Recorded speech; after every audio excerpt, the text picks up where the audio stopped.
Pierre Baseball is brought to you by Kathy Sunshine Properties, Kruger Contracting, Bank West, Overhead Door, Stalkin Peterson LLP, Shane's Pharmacy, and Capital City Ford, Lincoln, and Toyota. Swings and lines it in the right center field. One run will come in to score. They will round the other runner. He will come to the plate. The throw, not going to be in time. A 2-run single for Parker O'Brien gives the Govs a 9-7 lead. Pierre Baseball is also brought to you by American Family Insurance Brittany Scheffelbein Agency, CHS River Plains, Dakota Plains Federal Credit Union, Ferding Electric, Pierre Closets, Dakota Sprinkler and Landscaping, and AGE. 2-0 pitch. That will be a line shot into left center field. That's going to get down for extra bases, and it's going to score Terwilliger. That's one way to bust out of a slump. Sunshine round second. He's on his way to third. The throw will come in. He will slide in. Baseball is also brought to you by Edward Jones Financial, Gales Gas, Lamb Motors, Xander Auto Parts, Comtech, Envirotech, First Dakota National Bank, Kruger Climate Systems, May Adam, and Hunsley Auto Body. Here's the 0-2. Runner takes off. Terwilliger will sky this one out to center field.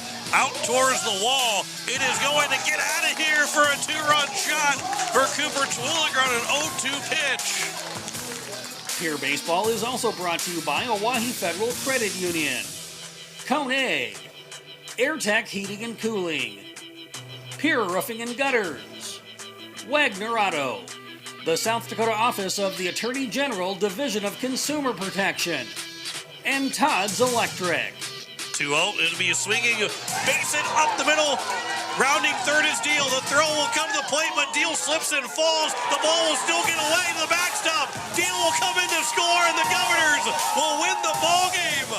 And now to the booth for the call of the game with KCCR award-winning sports director John Winkler. And a good afternoon as we welcome you here to Hyde Stadium for the home opener of our first game of the 2026 spring baseball season. John Winkler with you on this Sunday afternoon.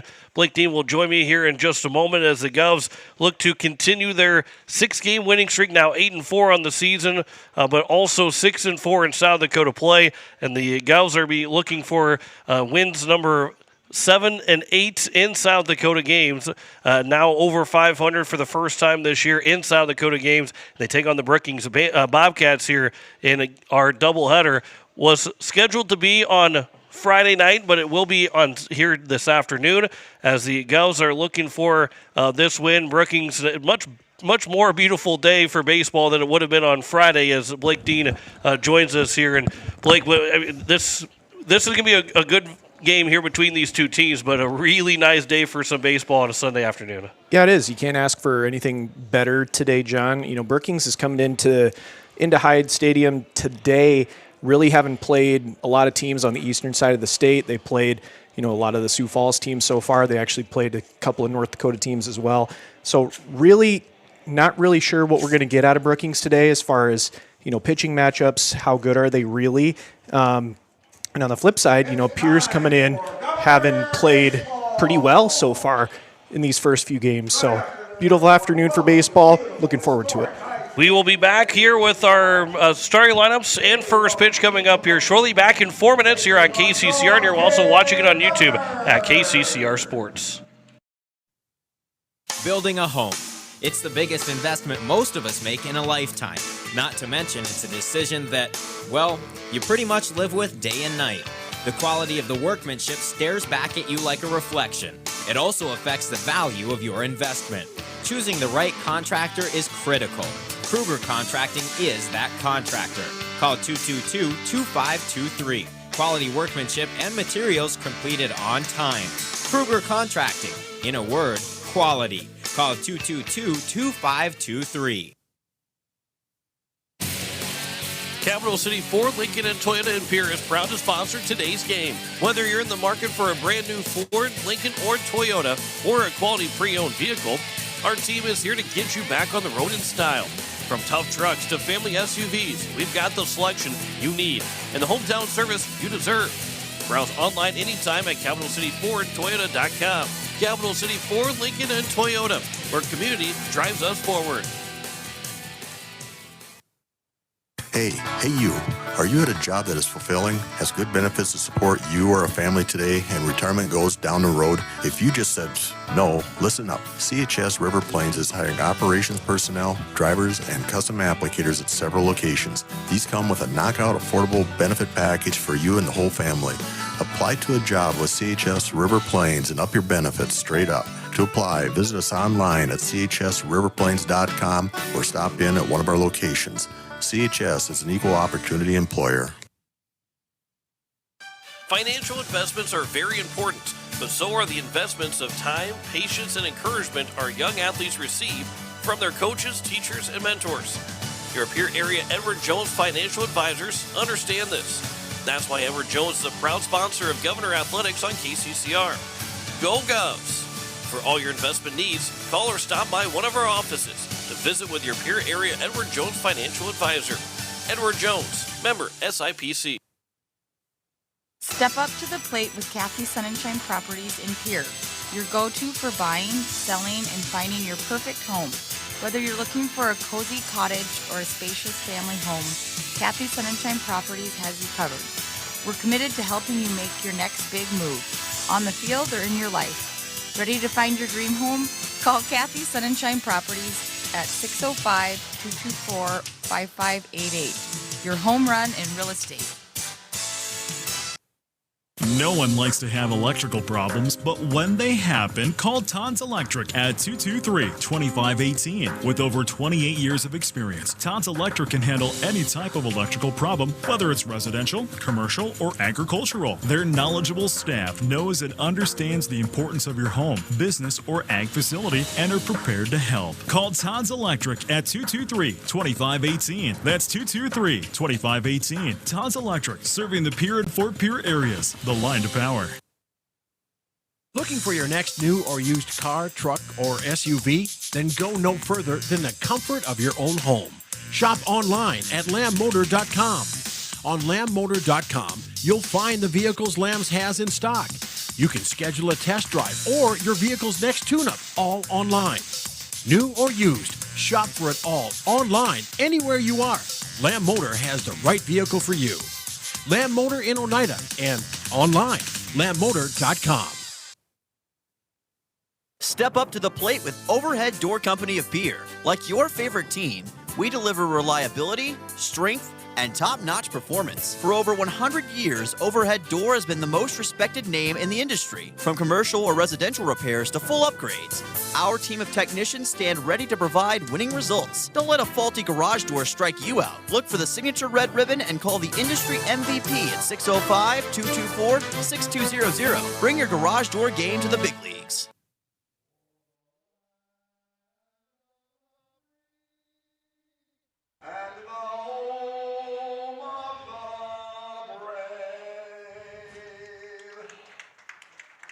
There is the national anthem as we are ready to go here from beautiful Hyde Stadium on this Sunday afternoon. John McClure alongside Blake Dean as it is going to be a good one here at Hyde Stadium. As there we go, get the microphones working all properly. Had to change the crowd mic around. I thought that national anthem would get picked up. Well, no, we're a little bit. It's first home game of the season. We still got to. We're hoping here at some points, and we'll even put it up there for you on YouTube at KCCR Sports.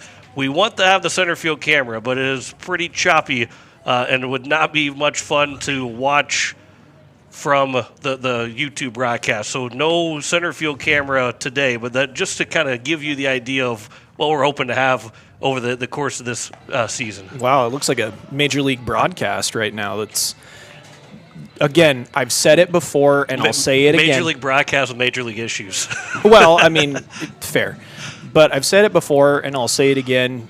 The quality of broadcast that John Winkler brings to KCCR to get the center field camera, giving you, as you're watching online, a better viewing experience of really how, where the ball is going to be pitched at, where the ball's hit to. There's a reason they have those cameras in center field on the major league broadcast. So, again, I'm going to just shower praise on your play-by-play guy, till he's red in the face, as he is right now, of course. But, we're very lucky to have John running the show here in Pierre. And again, I'm just lucky that he keeps letting me come up here and, blab, because I enjoy it. So. Well, the lying that you're doing right now isn't very. No, just kidding. I appreciate it, and also thanks for the lying. Oh, come on. Thanks for also giving me a little bit more time to put names down on our scoreboard. I can keep blabbing if you want. I have had the difficult time of trying to get everything ready to go. I needed another hour before the game got started. As we are set and ready to go here from Hyde Stadium on this beautiful Sunday afternoon. Will Danberg is on the mound, and Jude Meendering will be the man to get us started for Brookings, as Danberg will peer in for the side.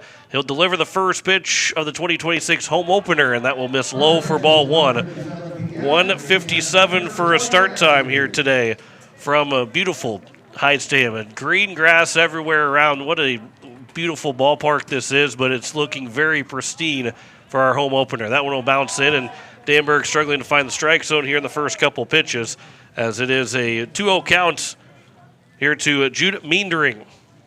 And Meendering coming in slashing .333, .455, .500 for an OPS of .955. 3 singles, 3 doubles so far of his 6 hits. That 2-0 pitch is lined into right center field. That's going to get down for a base hit. Cutting it off out in right center is going to be Jaron Deal. He'll hold Meendering to a single, but a leadoff man to kick things off here in the home opener for the Governors. And it will bring up now the number 2 man in Cooper Schneider, the second baseman. Yeah, Meendering just sitting on a fastball, and Danberg went outside part of the plate with it, and he went with the pitch, lining it to almost the gap in right center. Nice job by Deal to cut it off and hold Meendering to just a single.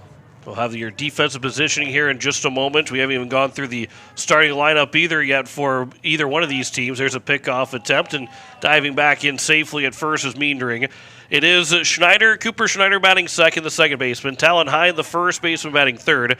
Jace Bauer, the right fielder, batting fourth. Baker Hansen, the shortstop, will bat fifth, as the first pitch here from Danberg will come in for a strike, and the count's 0-1.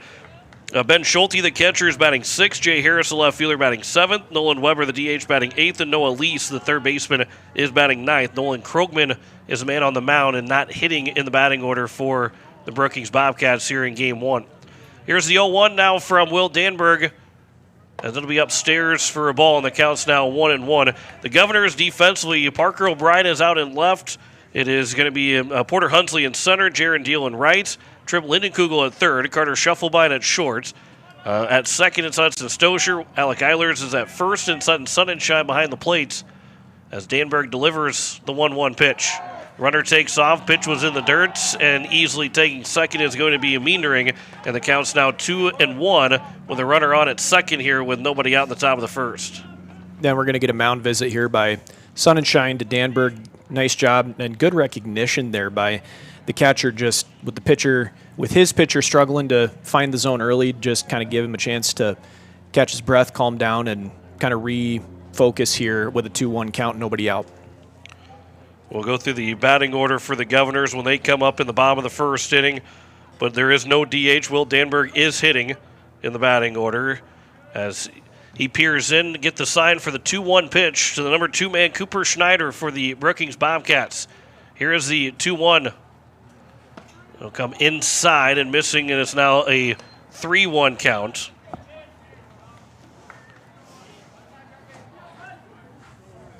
So a 3-1 pitch upcoming here. The runner on at second, nobody out in the top of the first between the Govs and the Brookings Bobcats. 3-1 from Danberg. That one's fouled straight back, and it's going to get right over the top and left of the press box. Had a chance. I thought I had a chance. One day. Almost had one. Where were we at?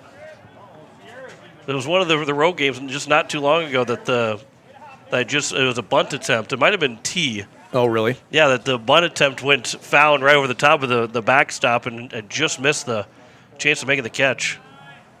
Here's a 3-2 now. That one is lifted out towards behind the mound, and Will Danberg will back up and make the catch. And there is one down now here in the top of the first. And it will bring up now Talon Hyde with the runner on at second and one away. Hyde slashing 263, 391, 316, 707 OPS for Talon Hyde. Of his 5 hits, 4 singles, 1 double, 2 RBI so far on the year, 4 runs, 4 walks, and 1 strikeout. So he's going to look to put the ball in play here. Here's the first pitch from Danberg to Hyde. That one is catching the outside edge for a strike.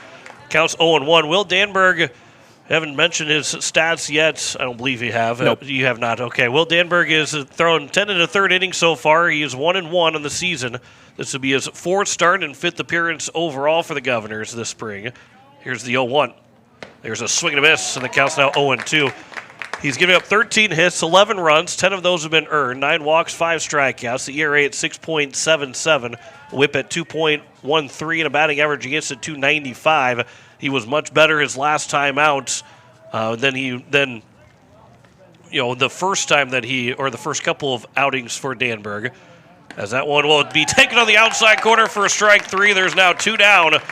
And a big strikeout of Talon Hyde, and it will bring up now Jace Bauer, the right fielder, with 2 away here in the top of the first as the Bobcats are trying to cash in on the leadoff single, and the man at second with nobody out. It's now Jace Bauer's opportunity to try and drive in that game's first run. And I think I just jinxed Talon Hyde. He's had 1 strikeout coming in, and Danberg gets him looking for out number 2 here in the top of the first. So here's the first pitch now to Bauer.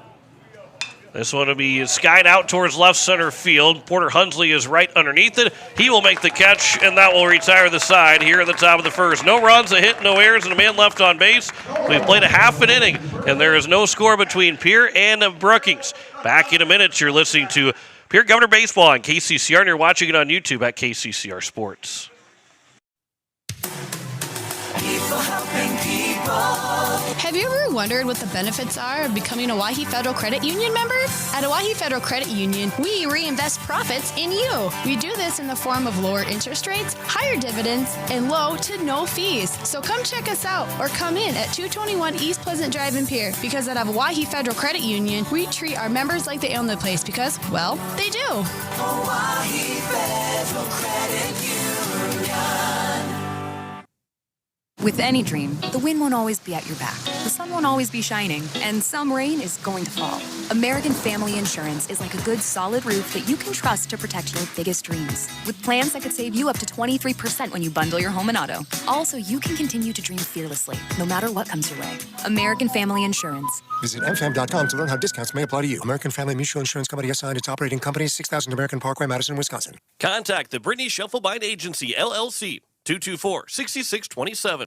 As we welcome you back, it is the bottom of the first, and no score between the Governors and the Brookings Bobcats. John Winkler and Blake Dean along with you on this Sunday afternoon as you're listening to KCCR Pierre, a Riverfront broadcasting station. Eliza Mayer back in the studios. Governors lineup, Carter Shufflebind will lead things off. He's the shortstop. Porter Hunsley, the center fielder, batting second. Sun and Shine will bat third. He's the catcher. Trip Lindenkugel, the third baseman, is batting fourth. Parker O'Brien, the left fielder, is batting fifth. Alec Eiler is the first baseman, batting sixth. Jaron Deal, the right fielder, batting seventh. Hudson Stosher, the second baseman, batting eighth. And it is Will Danberg, the pitcher, batting ninth. Here for game 1 of our doubleheader between the Governors and the Bobcats. And they will go against Nolan Krogman.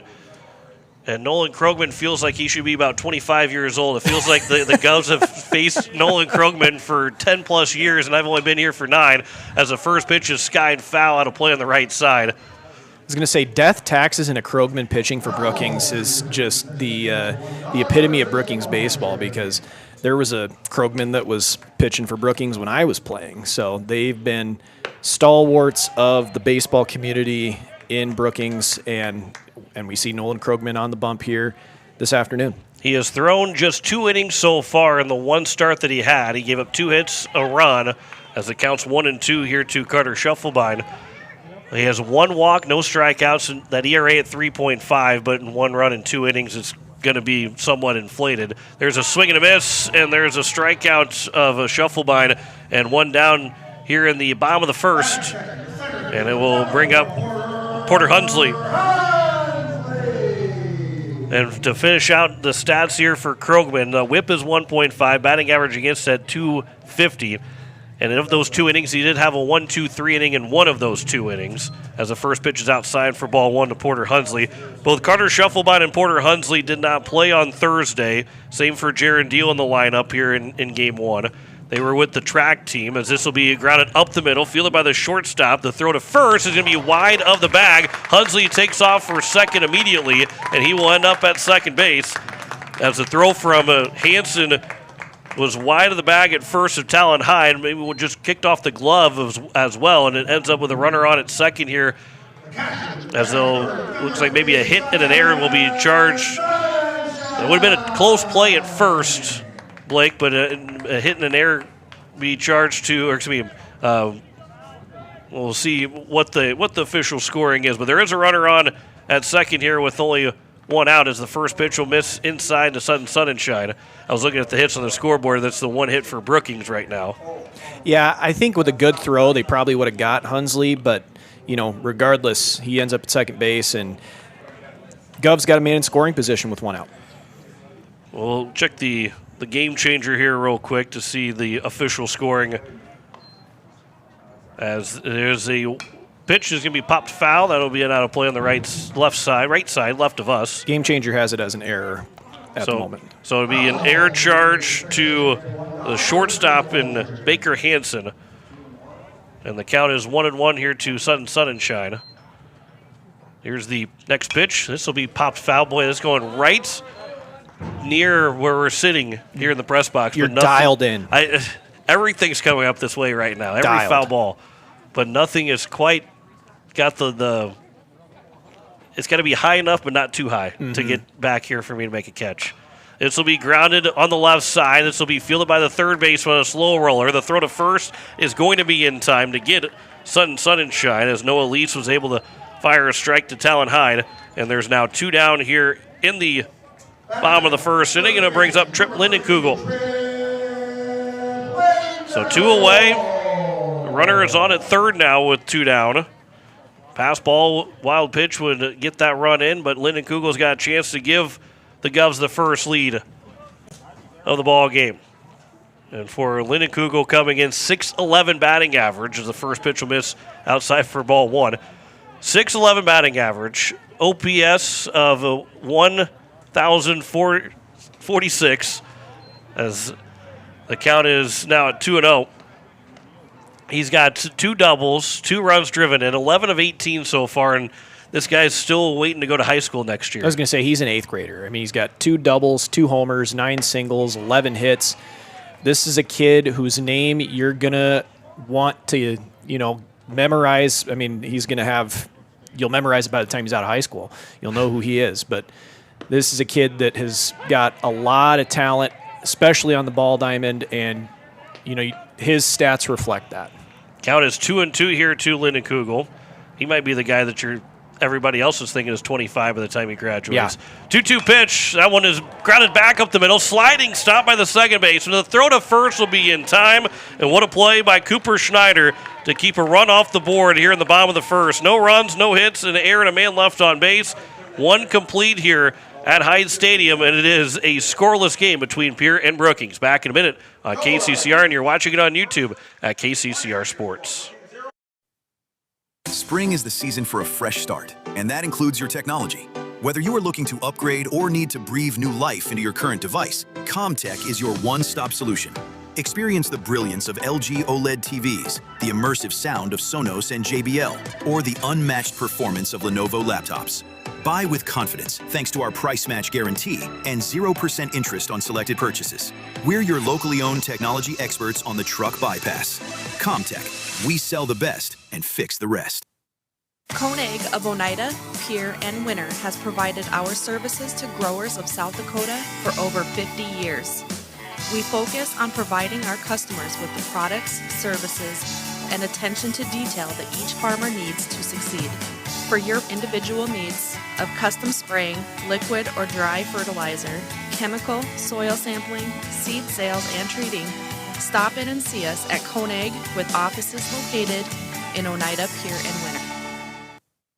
As we welcome you back, it is the top of the second.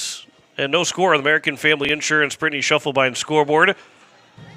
Will Danberg was able to work around that leadoff single in that top of the first inning, and then the one-out error in the bottom of the first as Nolan Krogan was able to work around that, and both teams leaving one guy on base through that first inning. Top of the second, and it will be 5, 6, and 7. Baker Hansen, Ben Schulte, and Jay Harris. He might reach his base. It'll be Nolan Weber here against Will Danberg. Here at Hyde Stadium, 324 down each line, 378 out in right center, and 383 out in left center. And apparently it's just a little over 500 feet, or right around 500 feet from near center field to the press box. Here's the first pitch. It'll be just on the outside edge for strike one, because that's where the transmitter goes. About the distance is about 500 feet. Got it. So that's why it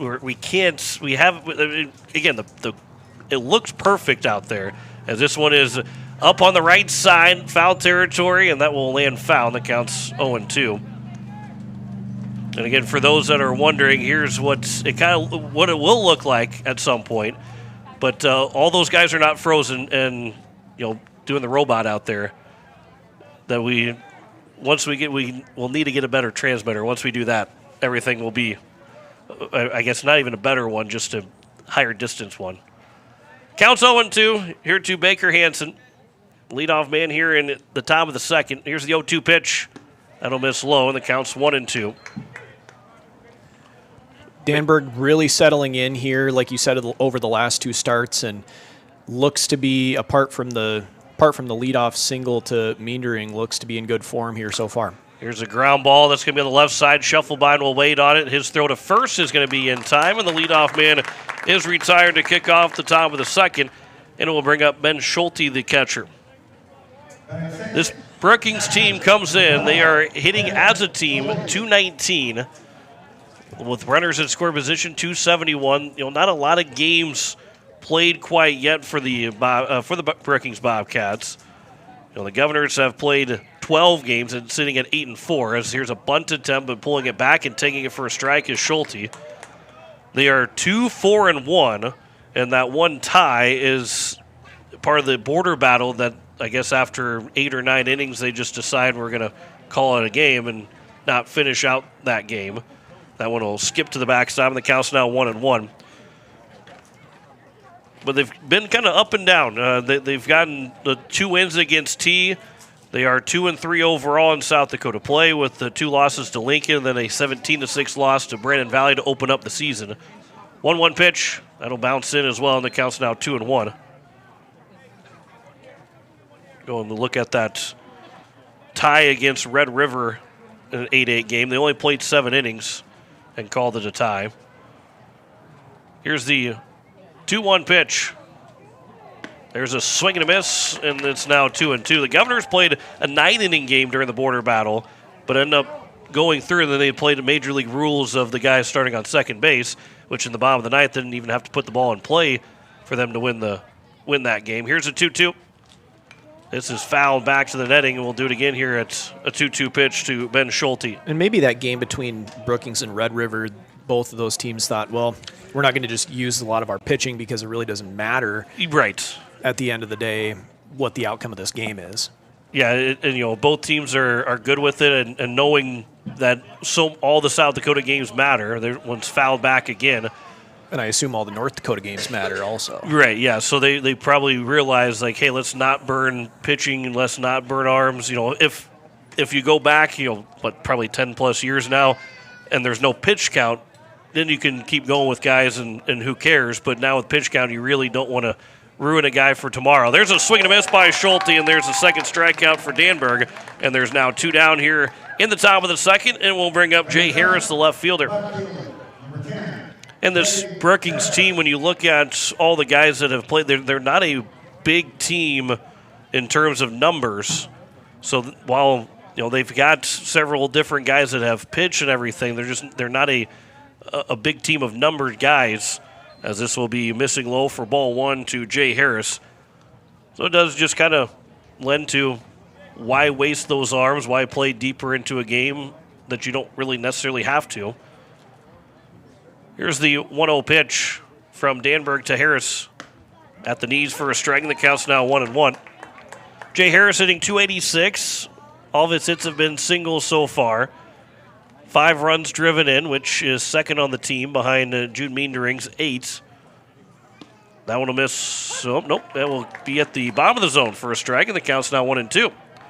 Will Danberg says thank you very much, and he's going to try for a second strikeout here in the inning. Yeah, if you can replicate that, if you're Will Danberg, you throw that exact same pitch to try to get out of this inning here. 1-2. That one is chopped foul over to the third base dugout. It remains at 1-2. Governors will be here again next weekend, Friday and Saturday. Keep an eye on how the weather looks, and hopefully we'll be able to get 4 games of baseball in. Here's the 1-2 pitch from Danberg to Harris. That'll miss low and away, and the count's now 2-2. The thing, the reason why I say something like that is that the Pierre Governor Track and Field Legion relays, they're not necessarily already postponing that or moving it. As this one is popped up on the right side, Carter Shufflebein will go all the way to second base, make the catch in front of Hudson Stosher, who put his glove up saying, come on, what are you doing? And Shufflebein makes the catch, and that will retire the side here in the top of the second. Finish that thought real quick. Pierre Governor Track and Field team, they're eyeing the weather and maybe moving that track and field meet to Thursday instead of Friday. But that's the point I was making. The weather isn't looking overly great coming into the weekend. But it is still a 0-0 game going into the bottom of the second between Pierre and Brookings. Back in a minute on KCCR and on YouTube at KCCR Sports. Is it the competition that keeps bringing you back? The long-standing rivalries? Or is it seeing friends again and cheering on your favorite team? At First Dakota, we're here for it all. We appreciate the fans, the players, the coaches and officials, the concessions crew. The shared community experience is part of what makes life here great, and we're here for it. See you at the game. First Dakota National Bank, member FDIC.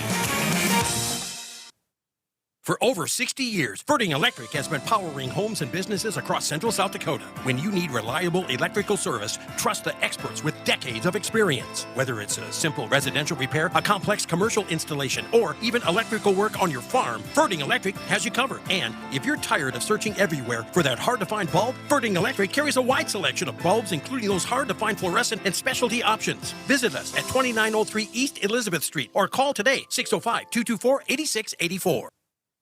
As we welcome you back, it is the bottom of the second, and it is no score on the American Family Insurance Brittany Shufflebein scoreboard. John Wickler alongside Blake Dean on a beautiful Sunday afternoon for the home opener, as Parker O'Brien will take ball 1 inside to get us started here in the second inning. Is Parker O'Brien, Alec Eilers, and Jaron Deal. Anybody reaches base, it'll be Hudson Stosher. So 5, 6, and 7, just like it was for the Bobcats in the top of the second, as a 1-0 pitch will cut in, and it's now a 1-1 count to O'Brien. O'Brien hitting .316 on the year, slashing .316, 422, .342 for an OPS of 764, 12 hits, 11 of them singles, 1 double, 10 RBI, 6 runs, 7 walks, 4 strikeouts. So walking about twice as much as he does strike out, as he fouled that one back to make it a 1-2 count. Here's the 1-2 pitch, a curveball that will stay upstairs, and the count's now 2-2 from Nolan Krogman to Parker O'Brien. Governors are coming in. They're hitting .290 as a team. That average went up after those a lot of runs on Thursday. Here's a base hit in the left field for the first hit of the ball game. O'Brien, right at the letters, is able to smash that into left field for a base hit. First hit of the ball game for the Governors.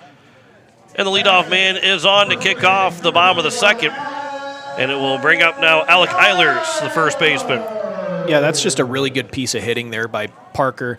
He got a fastball inside on a 1-2 count, didn't try to do anything fancy, just put bat to ball, lined it out to left field for the first hit of the day for the Governors, and now Alec Eilers comes to the plate. Here's a high fly ball to left field. Backing up is the left fielder, Jay Harris. He'll make the catch, and there is one down. Retreating back to first is O'Brien.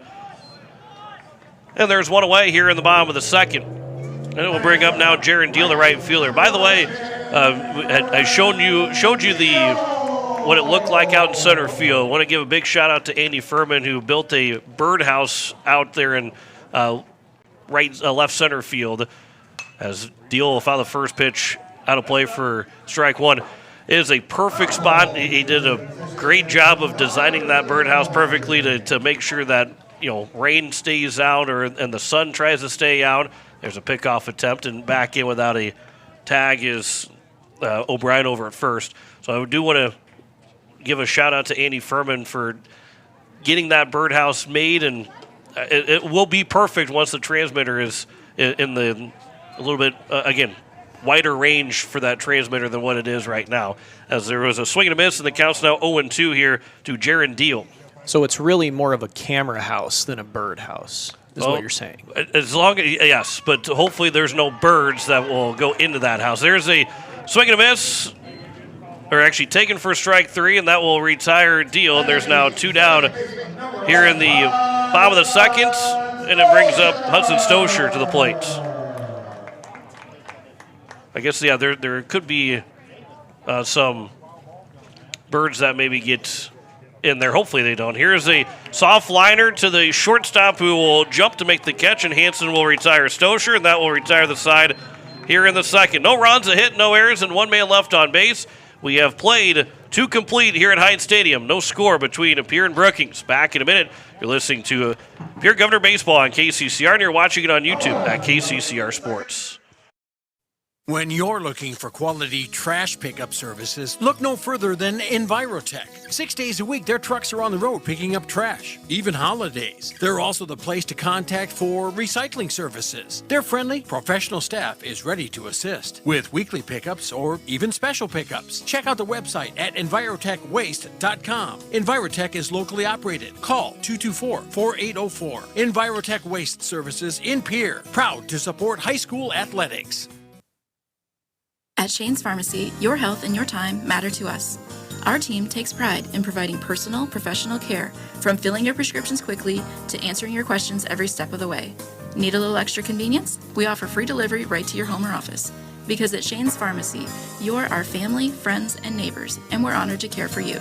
Shane's Pharmacy. Feel better for less and stay well with us. Call 605-223-9200 or stop by in Fort Pierre. Shane's Pharmacy. Proud to support our local high school athletes. It is the top of the third. No score on the American Family Insurance Brady Shufflebind scoreboard. 8-9-1 for the Brookings Bobcats. Nolan Weber, Noah Lease, and Jude Meendering. If I reaches base, it'll go to Cooper Schneider. As both pitchers have looked good and sharp through the first 2 innings, and they want to continue. Both pitchers want to continue that here in the top of the third and moving into this ball game. Yeah, I don't want to jinx it, but we may be in for a pitcher's duel here this afternoon in game number 1. I think at least both pitchers are saying that they would like to be in that pitcher's duel, or at least that they gave the other pitcher a shot to be in the pitcher's duel. But it is Nolan Weber to lead things off. Again, the Govs won on Thursday 15-11 in game 1 against Aberdeen, then 14-9 in game 2. A lot of base hits, a lot of runs scoring, as the first pitch will miss low for ball 1. And so far now, with Pierre being 8-4 and have won 6 in a row, we've seen them win scoring a lot of runs. You've seen them win pitching duel games. Here's the 1-0 pitch. That one is over for a strike, and the count's now 1-1, which makes them a dangerous team, because there's a lot of teams that you say, well, if you're going to score 5 to 6 runs, they're not going to win because they don't have enough to be able to score enough runs. Or if you get put into this one is going to be just over the top to the left, and the count is still now at 1-2. But again, there are teams that can either win in pitching duels or they win high scoring games. Not a lot of teams can do both, and the Governors have been able to do that so far, successfully so far in the season. Here's the 1-2 pitch, ground ball up the middle. Shufflebind will field at his chest. The throw to first is in time, and the leadoff man retired here in the top of the third, and it brings up Noah Lease. Yeah, to that point, though, John, I mean, this is a team that, because they can beat you in a variety of ways, they're going to be really dangerous come postseason time, because they've got the staff to be able to, throw a lot of zeros up on the board. But the fact that they've won close games this early on in the season shows you that they can win that way, but then they can win slugfests as well, as that pitch is outside, just missing the outside corner for ball 1 here to Noah Lease. He's hitting 125 so far on the season, As the 1-0 pitch will come in, that one will be on the outside corner for a strike, and it is even at a ball and a strike now. 2 runs driven in so far for Lease, 2 runs scored as well. As he waits on the 1-1 pitch from Will Danberg to Noah Lease, here the number 9 man in the batting order. And that one will miss low, and the count's now 2-1. That one just dropped out of the bottom of the zone before it crossed the plate. And it counts 2-1 here to Lease. Straight away, for the most part here, maybe shading a little bit to pull for Lease. Here's the 2-1 pitch, swing and a miss, and it's now a 2-2 count. And Danberg looking now for his 3rd strikeout of the ball game. Yeah, Lease was really looking to pull that one there as that front shoulder looked to fly open. We'll see if Danberg can get him with something outside here. 2-2. That one is fouled out of play on the left side. It remains at 2 balls and 2 strikes. Governors will be on the road Tuesday to Huron. I was talking about next weekend already, but want to make sure that you join us on Tuesday in Huron with a 5 o'clock start. Here's the 2-2. Inside corner for strike 3, and another backwards K for Danberg. There's now 2 down here in the top of the 3rd. And we'll bring up the top of the order now, Jude Meendering, the only guy to reach base right now for Brookings. He led off the ball game with a single and then was stranded on second. He got to second, stealing second with nobody out, but then never advanced over to 3rd. There's 2 away here at the top of the 3rd inning. Here's the first pitch to Meendering. He'll swing and miss for strike 1. Went chasing that one, did Meendering. Looked like a curveball up above the letters, and he went after that one. Aggressive approach here for the leadoff hitter for the Bobcats. Here's the 0-1. That one is on the outside corner, and the count's now 0-2. Pierre will be on the road Tuesday to Huron, then they're at home Friday against Spearfish, and then Saturday against Rapid City Central. 5 o'clock starts Tuesday and Friday, and then a 1 o'clock start on Saturday for those doubleheaders. 0-2. Off the end of the bat, right back to Danberg. He will field and step and throw. It's a 1-2-3 inning for Danberg. 9 straight retired now for Danberg. No score as we head to the bottom of the 3rd inning. You're listening to Pierre Governor Baseball on KCCR, and you're watching it on YouTube at KCCR Sports. Back in a minute. For years, you have trusted Larry Fry Heating and Cooling to keep your home comfortable, no matter the season. Now that same commitment to quality service and expert care has a new name. Introducing Kruger Climate Systems. We're familiar faces, the reliable technicians, and the same dedication you've always known, now under a new banner. From essential repairs and routine maintenance to brand new installations, we're here to ensure your home's perfect temperature. Kruger Climate Systems, your trusted partner for a comfortable home. Call us today for all your heating and cooling needs. Inheritance, romance, and investment scams continue to plague South Dakotans with high dollar amount losses. They prey on vulnerable adults and swindle consumers out of their funds. Scammers befriend the victim, making it difficult for them to see the reality of what's happening. If you have a loved one susceptible to this type of scam, sit down and talk with them about these issues before it happens to them. If you or a loved one have been scammed in this manner, please reach out to the South Dakota Office of Attorney General's Consumer Protection Division at 800-300-1986. It is 9-1-2 here for the Governors in the bottom of the 3rd. John Wickler alongside Blake Dean here in the home opener for the Pierre Governors on a beautiful Sunday afternoon. Will Danberg, Carter Schuffelbein, and Porter Hudsley be the first 3 men to the plate. Danberg, the pitcher. Coach Scott Rowley going with that historic National League lineup by having the pitcher bat number 9. Or Shohei Ohtani, one of the two. Wow. Shohei Ohtani wouldn't bat 9th, though. Well. But if Danberg can hit like Shohei Ohtani today, we'd be real happy, and pitch like Shohei Ohtani. I think we're in for a good treat as the first pitch is upstairs for ball 1. Danberg's average is not quite where Shohei Ohtani is at, but he is hitting .333. He does get 4 hits, 3 runs driven in. This will be fouled out of play on the right side. That's a pretty high bar, though, to be fair. That is, I mean, you are hit if Will Danberg is hitting like Shohei Ohtani, he'll be able to play all throughout this summer and next spring, but he'll get a call on draft day pretty quickly. As the count is 2-1 now here to Danberg. Here's the 2-1 pitch. This will be skied out towards right center field. Coming in, it will be the center fielder, and then nobody will make the catch. It will land between both the right fielder, Bauer, and the center fielder, Meendering, who both were calling for it.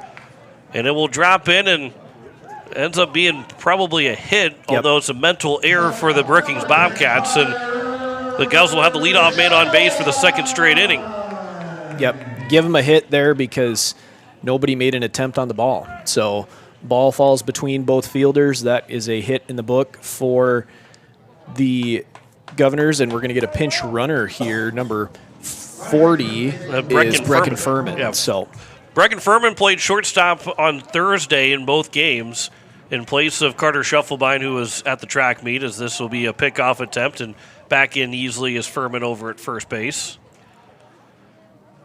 And the beauty of what this Governor team can be is this will be at the feet of the catcher, and Schulte went off the home plate umpire. So Furman didn't know where the ball was at. Didn't get the great jump, but he does retreat back to first base, and the count's now 1-0 here to Schuffelbein. But there's a lot of young guys on this team. There's a lot of young guys that are producing on this team. Here's the 1-0 pitch to Schuffelbein. This will be flown out towards right field, turning a circle, and then unable to make the catch is going to be Bauer out and right. Furman will stop over at second. The throw back to him. They're going to get him out. Furman was looking over at third, and he started to go off to third, but then had to come back to second. He was thrown out, and there's one down, and there's still only a runner on at first here in the bottom of the third inning. Yeah, good relay there by the Bobcats. Furman just got a little bit too aggressive on the base paths as, Schuffelbein ended up getting a hit.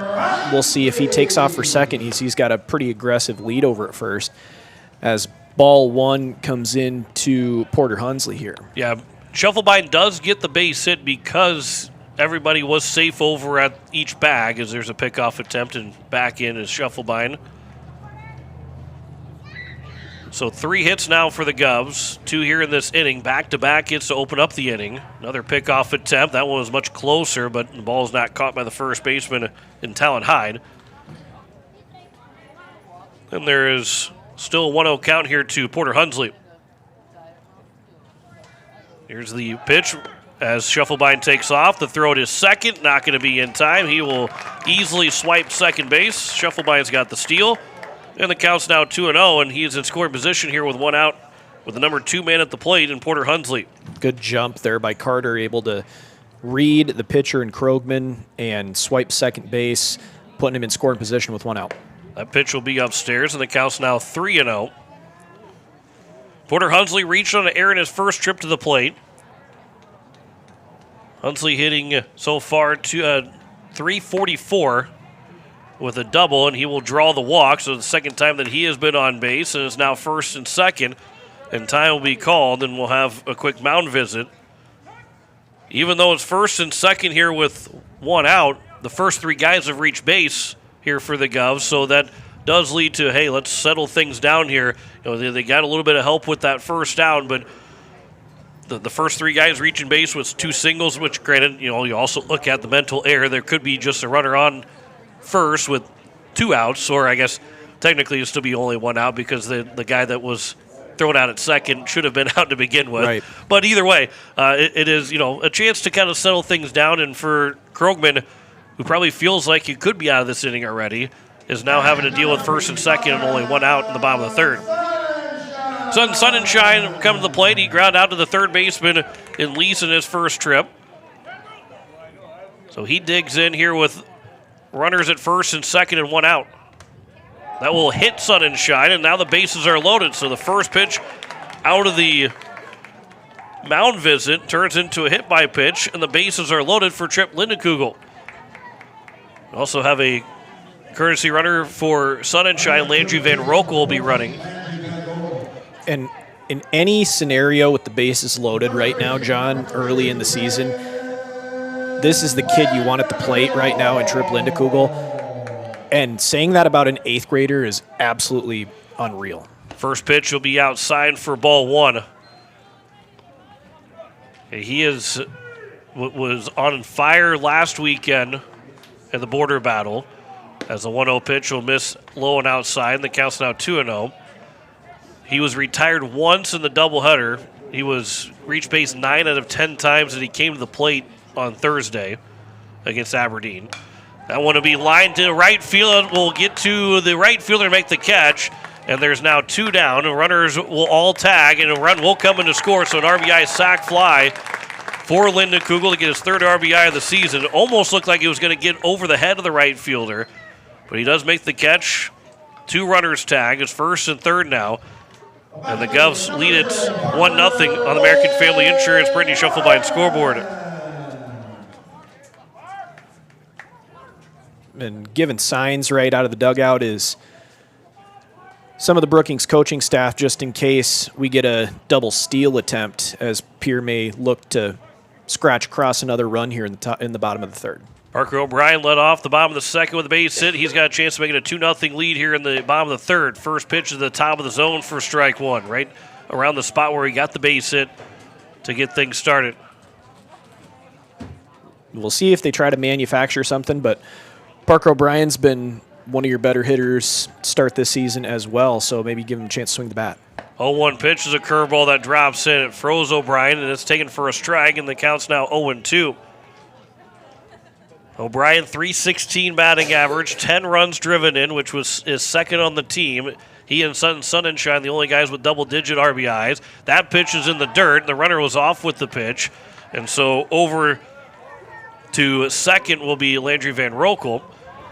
And it's now 2nd and 3rd on the stolen base, and a good block, though. That one by Schulte, he was able to smother it to keep it a 1-0 game. Here's the 1-2 pitch. That one again will miss outside, and the count's now 2-2.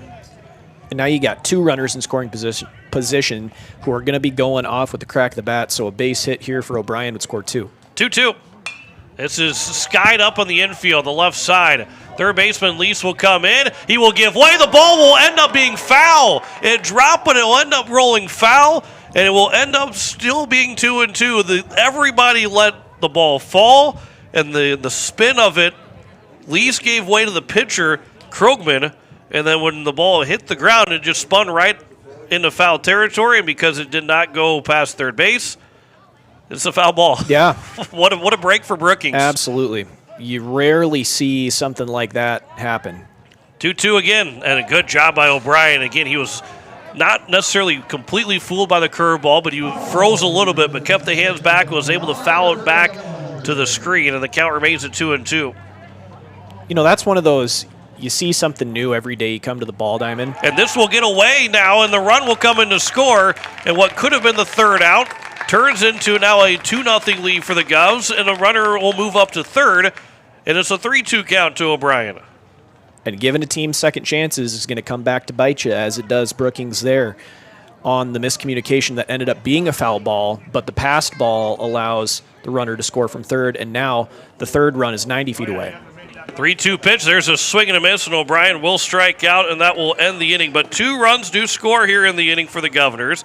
On 2 hits, there were no errors, although 2 mental errors by Brookings, and 1 man left on base. We have played 3, and it is a 2-0 lead for the Governors over Brookings. Back in a minute on KCCR. You're watching it on YouTube at KCCR Sports. Stulken Peterson LLP has been your local CPA firm for over 40 years, offering tax preparation, bookkeeping, payroll, and consulting services. If your business, farm, or ranch needs professional, accurate, and reliable services, we are your firm. Our clients are our #1 priority. If you need a higher level of accounting service, give us a call at 605-224-5828. That's Stulken Peterson LLP. 222 East Missouri Avenue in Pierre. Has life left a dent in your ride? Or maybe you're dreaming of a fresh start for your classic? At Hunsley Auto Body and Sandblasting, we bring vehicles back to life. Located right here in Fort Pierre with over 25 years experience, we specialize in expert auto body repair, from minor dings to major collision work. Got a boat or RV with fiberglass damage? We handle that too. And for projects needing a complete refresh, our professional sandblasting service preps anything ready for a perfect finish. For quality work you can trust, Hunsley Auto Body and Sandblasting, 605-280-4451, 310 West Highway 1434 in Fort Pierre.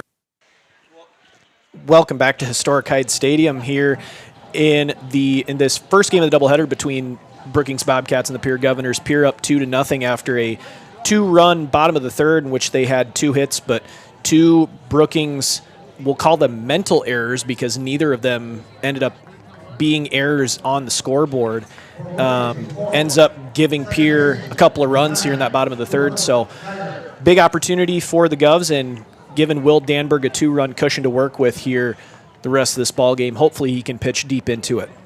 Cooper Schneider lead things off. Talon Hyde and Jace Bauer, the first 3 hitters for Brookings in the top of the 4th. There's a first pitch swing and a miss by Cooper Schneider. And I let Blake Dean bring us back from break, and I didn't even unmute his mic. I unmuted my mic right away. That was my mistake. Here's the 0-1 pitch from Will Danberg. That was a good job, though, by the way. Thanks. 0-1 pitch.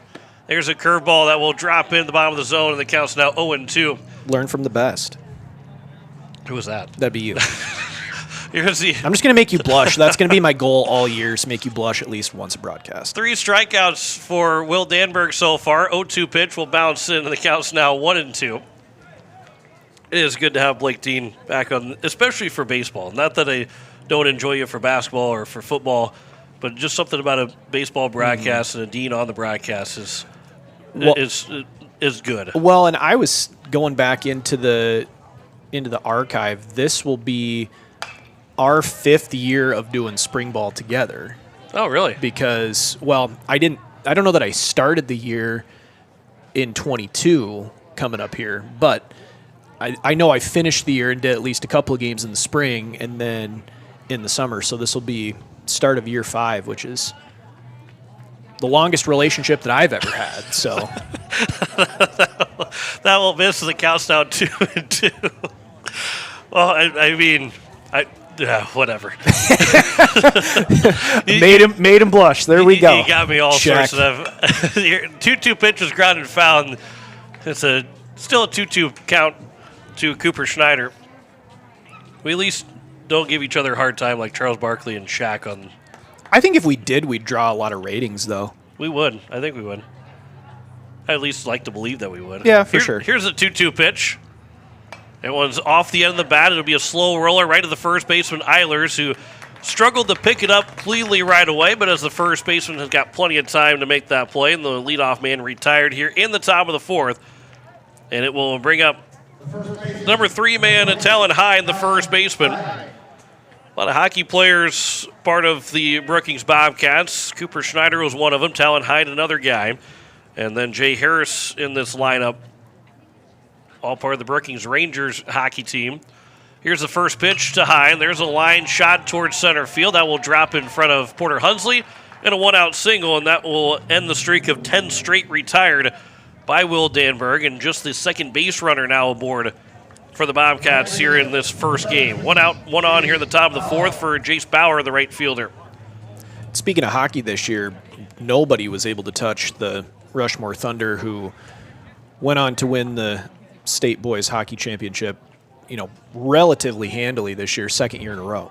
Yeah, they have not lost a game since the Capitals beat them in an overtime in 3rd place game. This runner will take off. The throw to second. Shuffle by, makes the catch, and the tag applied all at once. They will throw him out. The pitch was outside for a ball. I think it was outside. It was outside for a ball. I don't know if he offered that or not because he was showing bunt was at Bauer. But then Hyde was thrown out trying to steal second.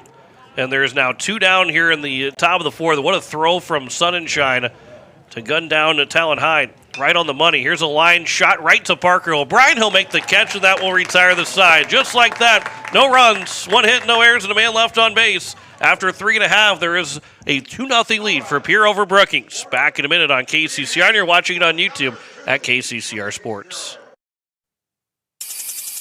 Dakota Sprinkler and Landscaping wants to make it easy for you to get that lush green lawn and that yard haven that you've been dreaming of. Visit dakotasprinkler.com to make appointments for sprinkler system spring startup, service calls, fall winterization, and landscaping quotes. Trust Dakota Sprinkler and Landscaping's professionals to get you through the planning and installation to make your landscaping needs a reality. Visit dakotasprinkler.com today. Most of us already know that Gales Gas of Pierre is the place to call for propane. They offer an automatic fill plan so you never have to worry about running out of propane. They accept debit and credit payments or a budget payment plan to spread out the cost throughout the year so you never have surprises when you get your bill. For delivery, convenience, and great customer service, call Gales Gas at 224-5518. That's Gales Gas at 224-5518. It is the bottom of the fourth, and it is a 2-0 lead on the American Family Insurance Brady Shufflebine scoreboard. Alec Eilers, Jaron Deal, Hudson Stosher, 6, 7, and 8 here for the Govs in the bottom of the fourth inning. John Winkler alongside Blake Dean, and good to hear from Trent Merkwan, who enjoyed the conversation that we just had.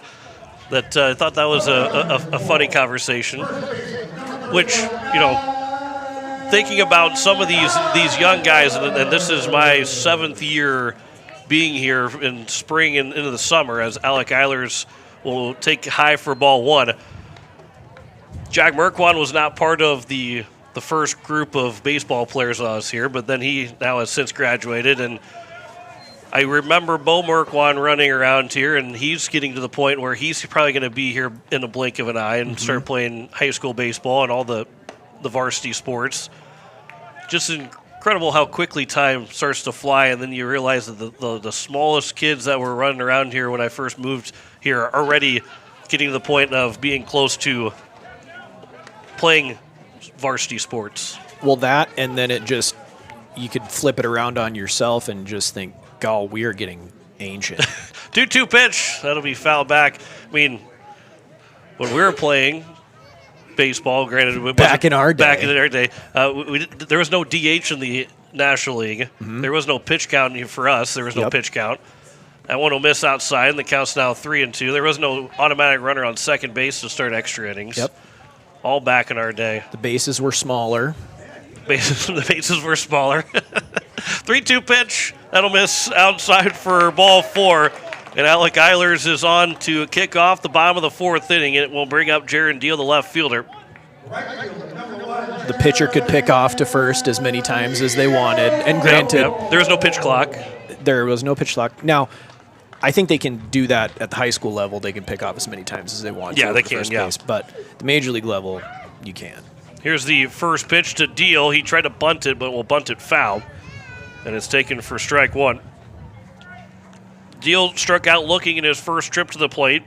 He is 0 for 1 so far. He is hitting on the season 150. He does have that home run that he hit in Mitchell. 3 runs driven in. Here's the 0-1 showing bunt again. He'll miss it, and the count's now 0-2 to Jaron Deal. Also, that the head coach of Post 8 Senior Legion was playing baseball when I moved here too. So now he is. I've been here so long that he's now the head coach. This will be flown out to center field. That's going to get over the head of the center fielder, go all the way out to the wall. Rounding second is Eilers. He's going to get to third. They're going to try and round it to try and score him. Deal's going to end up at third base. The throw will be coming in. It's up the line. The tag, and it will be the ball is dropped. The tag was applied in time to get Eilers out, but the ball was dropped by the catcher and Schulte, and it will be an RBI triple for Jaron Deal and a 3-0 lead for the Governors. Wow, huge piece of hitting off the bat from Deal. That ball must have had a lot of backspin because I thought Meendering was going to have a chance at it, but it just kept sailing on him, and he had to actually get all the way to the wall. Deal was off the crack of the bat. He was easily on third base, and it really was a play at the plate, to your point, on the relay throw, but catcher dropped the ball in Schulte, and that allowed the run to score. Hudson Stosher will pop the first pitch up, then he'll get out of play on the right side. The count's 0-1. Stosher, he lined out to the shortstop in Hansen, but if he hits that in the same spot again, that might get over his head because the infield is drawn in all the way around to try and keep this a 3-0 deficit. There's nobody out here in the bottom of the fourth. Here's the 0-1 pitch. It'll be outside. The count's now 1-1. Stosher is hitting 176. He does have 2 runs driven in, 10 runs scored. One of just 2 guys that have double digits in runs scored on the season. Here's a ground ball through the hole on the right side. That's a base hit. It's a 4-0 lead. Hudson Stosher with an RBI, and that infield drawn in. It still might have gotten through anyway, but good piece of hitting from Stosher. A little seeing eye single, and it's a 4-0 advantage here for the Governors. Yeah, just poked it through the right side of the infield, did Stosher on the fastball from Krogman. must have been outer half because he went with the pitch right in between first and second base, scores deal from third to make it a 4-0 ball game. So now he leads away from first, and the Governors have scored 2 runs in each of the last 2 innings. The first pitch will be at the top of the zone for strike 1. Danberg was showing bunt, pulled it back, but if he had been standing straight up, it would have caught the top of the zone anyway. And the count's 0-1. Pick-off attempt over at first. Stosher was diving back in before the ball even got close to the first base bag. Danberg trying to be a true pitcher and bunt the ball. Here's the 0-1. He'll bunt it down the first base line, and it will roll foul. And the count's now 0-2. So we're saying true pitcher because he's bunting and not Ohtani. Got it. Yeah, cool. yeah. The old school pitcher. Cool. Not Babe Ruth, not Shohei Ohtani, and not Rick Ankiel. Or even Kershaw. Kershaw could swing it a little bit. There's Madison Bumgarner. Mad Bum for sure. Adam Wainwright wasn't too bad of a stick. Here's the 0-2. That'll be upstairs, and the count's now 1-2. Then if Danberg ends up with a base hit, he just says, well, I meant to take the first one, and I meant to bunt the second one foul so I could still swing the bat. 1-2 pitch here from Nolan Krogman to the pitcher, Wilt Danberg. Swing and a miss and a strikeout. And there's now 1 down here in the bottom of the 4th, and it goes back to the top of the order. And it brings up Carter Schuffelbein, who was 1 for 2. Schuffelbein, we haven't even mentioned his stats. 528 coming into this weekend, or this game. 19 hits, 3 doubles, 2 triples, 6 runs driven in. This first pitch is in the dirt, and a good block there by Schulte. And it's a 1-0 count here to Carter Schuffelbein. An incredible start to the season for Schuffelbein. And the speed that he has, anything that's just gets through for a base hit, he's got a chance for a double. Here's a ground ball to shortstop. Barehanded catch over at second, but the speed of Schuffelbein keeps this not a double play and a fielder's choice, but what a barehanded catch by Cooper Schneider at second to even have a chance to turn that double play. And there's now 2 down here in the bottom of the 4th. Yeah, ground ball right to Hansen at short. And to your point, the relay from Hansen to Schneider at second, Schneider caught it with the bare hand, so he didn't have to transfer it out of the glove to try to get Schuffelbein at first. To no avail, as the speed of Carter Schuffelbein was able to beat out the ground ball to short and break up the double play and extend the inning to Porter Hunsley. How would that have been if I was talking about the speed of Schuffelbein and then he ends up grounding into a double play? I thought about that as it was happening, and luckily you didn't jinx the play there. At least the good news would have been is that I could have at least talked about how great of a turn that was for the double play. Right. That'd have been the only thing. Here's the 0-1 pitch. Schuffelbein takes off. The pitch is outside for a ball. The throw to second. That will scoot into center field, but backing up was a shortstop and Hansen. So another stolen base for Schuffelbein. Count is now at a ball and a strike. And to Porter Hunsley. Schuffelbein's now got 13 stolen bases on the year. It's not uncommon to see him go, and it's hard to. I mean, I think you could still pitch out on him, and he's still going to be stealing a lot of bases. 1-1 pitch. It'll be in tight for ball 2. Counts now 2-1. And he is consistently in our recaps of track and field meets with winning events, whether it be in, mostly in the relay events that he has been in. And those group of guys have chances to win state titles, but to break more school records. Here's a ground ball on the left side, fielded by the shortstop and Hansen. His throw to first will retire Porter Hunsley and put an end to the bottom of the 4th inning. But another 2-run score on 2 hits in the inning. There are no errors and a 1-man left on base. We head to the top of the 5th, the 4-0 lead for Pierre over Brookings. Back in a minute on KCCR. You're watching it on YouTube at KCCR Sports. With Dakota Plains Federal Credit Union's new online and mobile banking features, you can apply for a loan anytime, anywhere. Send and receive secure messages with our team and manage your debit or credit card with ease. Plus, enjoy seamless digital wallet compatibility. Tap, pay, and go with confidence. Your money, your control, your convenience. Download the app today and experience the future of banking. Safe, simple, and always with you.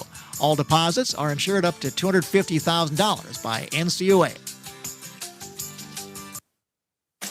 Wagner Auto in Pierre has been hitting home runs for over 100 years, delivering quality vehicles and top-notch service to our community. Whether you need a rugged truck, a dependable SUV, or a fuel-efficient car, we've got the perfect lineup to keep you on the road. Proud sponsor of this season's baseball action, we're here to help you drive home a great deal. Stop by today or visit WagnerAuto.com. Wagner Auto, South Dakota's oldest auto dealer.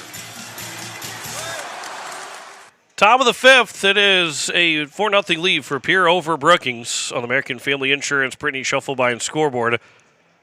Joe Weicker alongside Blake Dean on this Sunday afternoon as we're closing in at 3 o'clock at KCCR Pierre, a Riverfront broadcasting station. Eliza Mayer is back in the studios. Will Danberg, 53 pitches through 4 innings, giving up just 2 hits. He has 3 strikeouts. Nolan Krogman at 71 pitches, so there is going to be some activity out in the left field bullpen. And I believe I think it's Talon Hyde that is walking out there. But here at the top of the fifth, it'll be Baker Hansen, Ben Schulte, and Jay Harris. It is Talon Hyde that is out in the left field bullpen. Here's the first pitch here from Will Danberg to Baker Hansen. Chopper right off the plate, right back to Danberg. He will field his step and throw to first. Will be in time. And the leadoff man retired in the first pitch here in the top of the fifth inning. And that was a much more difficult play for Will Danberg than what it looked. That kind of tweener hop, especially for a pitcher coming off the mound. So to make that play, keep your balance and make the throw, he made it look easy, but a little bit more difficult than what you might see on a play like that. Absolutely. And, really doing a good job of fielding his position there was Danberg, as strike one is given to Schulte, But nice job in the tweener hop, looking like Greg Maddox out there fielding his position. Most Gold Gloves by a pitcher. Counts now 1-1. All I think about it every time is, especially when we're doing a broadcast, is that you're a college coach talking about the fact that the trap door should be for a pitcher. Yep. It should just fall into oblivion. Yep. And then come back out for the next batter. He did not want your pitcher fielding the position at all. He wanted, my college head coach wanted the pitcher to basically, evaporate after a pitch was thrown. 1-2 pitch, that'll miss low, and the count's now 2-2. And then, the great saying of pitchers are athletes. Yeah. That's what it's always fun. And then when sometimes, like Bartolo Colon, that pitcher being the epitome of an athlete. 2-2 pitch. That one's taken for strike 3, and another strikeout for Danberg. There's now 2 down here in the top of the fifth. That's the 4th strikeout for Danberg. And 2 quickly down, and it will bring up Jay Harris, the left fielder. Bartolo Colon is the peak of the male physique. I mean, that man, if you want to define athlete, you look up Bartolo Colon images on Google, and that will tell you all you need to know. First pitch to Jay Harris is over for strike 1. If he doesn't scream professional athlete, I don't know what does. And guys like Bartolo Colon, and then you think, I always think about the Olympics from years ago, as there's a full swing. It was trying to be a check swing by Harris, and Schuster and those guys from the curling that end up winning a gold, they just look like common people. They don't have the big physique and the big look that athletes have, and it just feels like maybe you could do that, as this will be fouled down the left field line. It hooked foul, and the best piece of hitting that we've seen from Brookings so far in this game is that will be Jay Harris that will go back to an 0-2 count back to the plate. But those guys, they make you want to root for them because you feel like you kind of look like them. Yeah, because they don't stand out as the big buff and athletic people. Mm-hmm. Yeah, Matt Hamilton was on that curling team that won gold, and he looked like maybe a car mechanic or something. I mean, it was just ridiculous that you look at these guys and you probably are around them, because I think they do. Those guys specifically worked, normal 8 to 5s as far as things go, but they just so happen to practice curling at nights and got to be the best curlers in the world. Here's the 1-2 pitch to Jay Harris.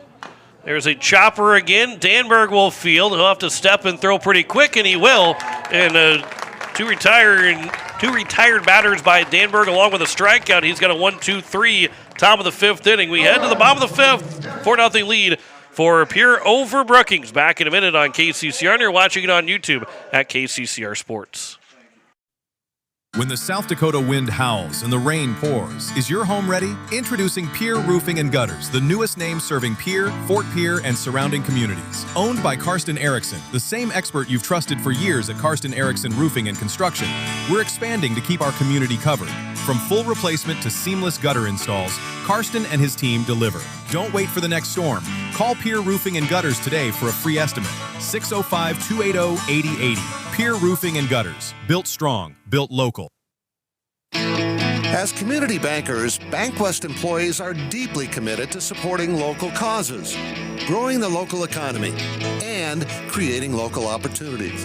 At a time when you can bank anywhere, we hope you choose BankWest. We'll be your financial partner for the long haul, helping you and your community achieve financial success.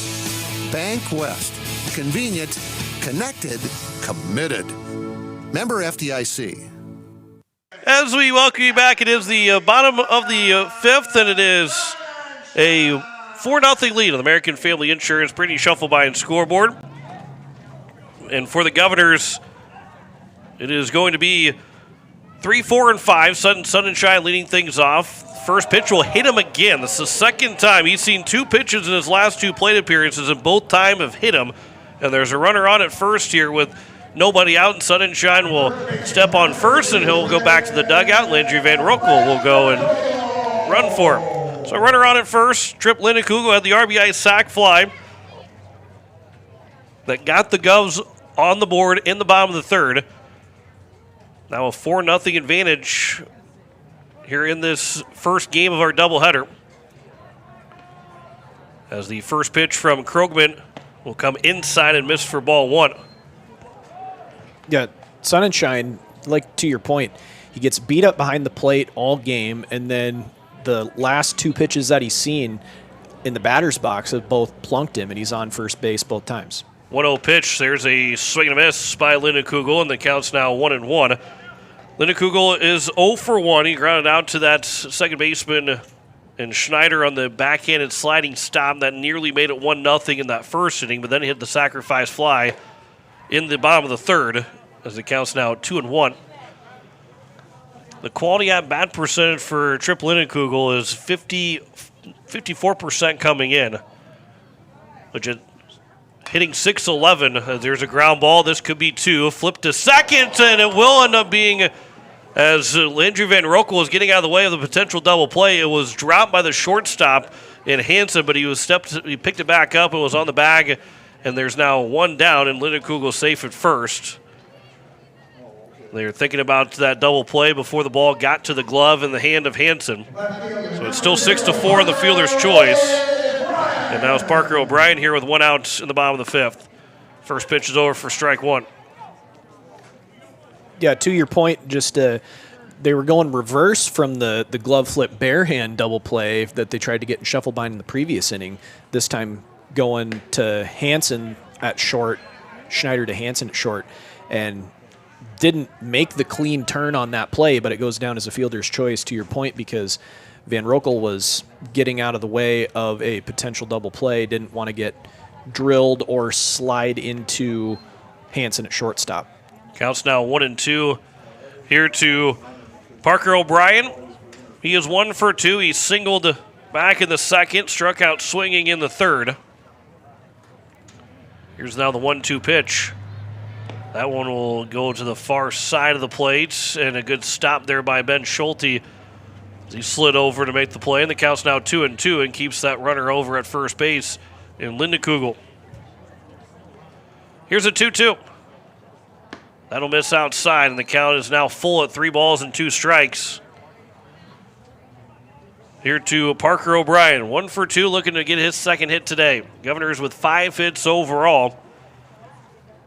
There's a fly ball to left field. Jay Harris will wait underneath it. He'll make the catch. And 2 down now here in the bottom of the 5th, and it brings up Alec Eilers. But time is called here by Coach Carter Roach, and that might be the end of the line for Krogman. Or we'll see if maybe he will try and keep Krogman in one more batter. Nope, they will make the change. So we will step aside and we'll tell you the pitching change when we come back. Back in a minute. The Governors lead at 4-0 over Brookings. Back in a minute on KCCR, and you're watching it on YouTube at KCCR Sports. AGE Corporation has been building South Dakota for over 60 years. For all your site work, construction, and crane needs, AGE is there for you. If you need a boat dock and dock lighting, AGE has what you need. Visit their website, agecorp.com, or give them a call at 223-2732. AGE Corporation, providing high-quality services without sacrificing safety. Visit agecorp.com or call 223-2732. Your mornings shouldn't start in chaos. At Pierre Closets, we create custom closets, laundry rooms, mudrooms, and more designed to change how your day starts, lowering stress, lifting your mood, and helping you get out the door on time. Manufactured locally in Pierre, our solutions are built around how you live. Reclaim your time by reclaiming your space. Call Pierre Closets at 605-223-5855 for free in-home design consultation. Pierre Closets, organized for life. As we welcome you back, it is a 4-0 lead. Talon Hyde is now on the mound as he will take over for Nolan Krogman, who will move out to right field. And I believe Jace Bauer will move to first base. It looks, if they're in their right spots where they're going to be in the field, that does indicate that Bauer will be the first baseman. And then everything else will stay the same, and that will be the case that Bauer will play first. But Talon Hyde will come to the mound as waiting for the last here thing to update. There we go. 82 pitches for Nolan Krogman. He goes 4 2/3 innings, 4 hits, but we can't close the book quite yet on him. He's given up 4 runs, 3 of them earned. There have been 2 walks and 4 strikeouts. And he is responsible for that runner over at first base in Lindenkugel, as Alec Eilers is the man that will be at the plate with 2 outs and a runner on at first. Talon Hyde's first pitch to him. Quick ground ball to the left side, fielded by the third baseman, Lees. His throw to first is in time. 1 pitch to get out of the inning, so we'll tell you about his stats in the bottom of the 6th. Well, we head to the top of the 6th, and a 4-0 lead for Pierre over Brookings. Back in a minute on KCCR. Watching it on YouTube at KCCR Sports. When you're in the need for high-quality replacement auto parts, look no further than Zander Auto Parts and Machine Shop in Pierre. Zanders has been servicing the Pierre area for over 40 years. Their professional parts techs can get you the parts you need and get you back on the road. Stop by Zander Auto Parts and Machine Shop at 500 West Sioux in Pierre or call 224-9221. Zanders, your source for domestic and foreign auto parts and accessories. When the South Dakota sun is beating down, your home should be your sanctuary. But a broken air conditioner can turn your living room into a hot oven fast. Whether you need a quick repair or a full system replacement, AirTech Heating and Cooling is on the job. Our licensed technicians are available 24/7 for those unexpected emergencies. We pride ourselves on 100% customer satisfaction and quality service you can trust. Call 605-945-0160. AirTech Heating and Cooling, locally owned and keeping the Pierre area comfortable for over 20 years. As we welcome you back, it is the top of the 6th, and it is a 4-0 lead for the Governors over the Brookings Bobcats. Will Danberg still on the mound. He has thrown 64 pitches through 5 innings. And again, officially closing the book. It only took us 1 extra pitch to close the book on Nolan Krogman. 4 2/3 innings, 4 hits, 4 runs, 3 of them earned, 2 walks and 4 strikeouts on 82 pitches for Nolan Krogman. Nolan Weber, Noah Lease, and Jude Meendering will be the first 3 hitters. 8, 9, and 1 as the first pitch is ripped foul down the third base line. 4 strike 1. Now, Weber is still the DH, and in high school baseball, that ball is in fair territory, so they're going to have to go get that baseball before play can resume. But in high school baseball, just because the pitcher stays in the field does not mean the DH. You can DH for anybody, and they are married throughout the entire ball game. Yep. So Weber is DHing the entire game. But in Legion baseball, when we get to the summer, whenever the pitcher is done and stays in the field, then the DH would have to go away because you can only DH for the pitcher. Here's the 0-1 pitch. That one will miss low, and the count's now 1-1. But there is the Ohtani rule in Legion Baseball that if you want your pitcher to then hit after he is done, he can start the game hitting. You have the 9 hitters with the pitcher, and then he can be the DH whenever he's done for the game. Right.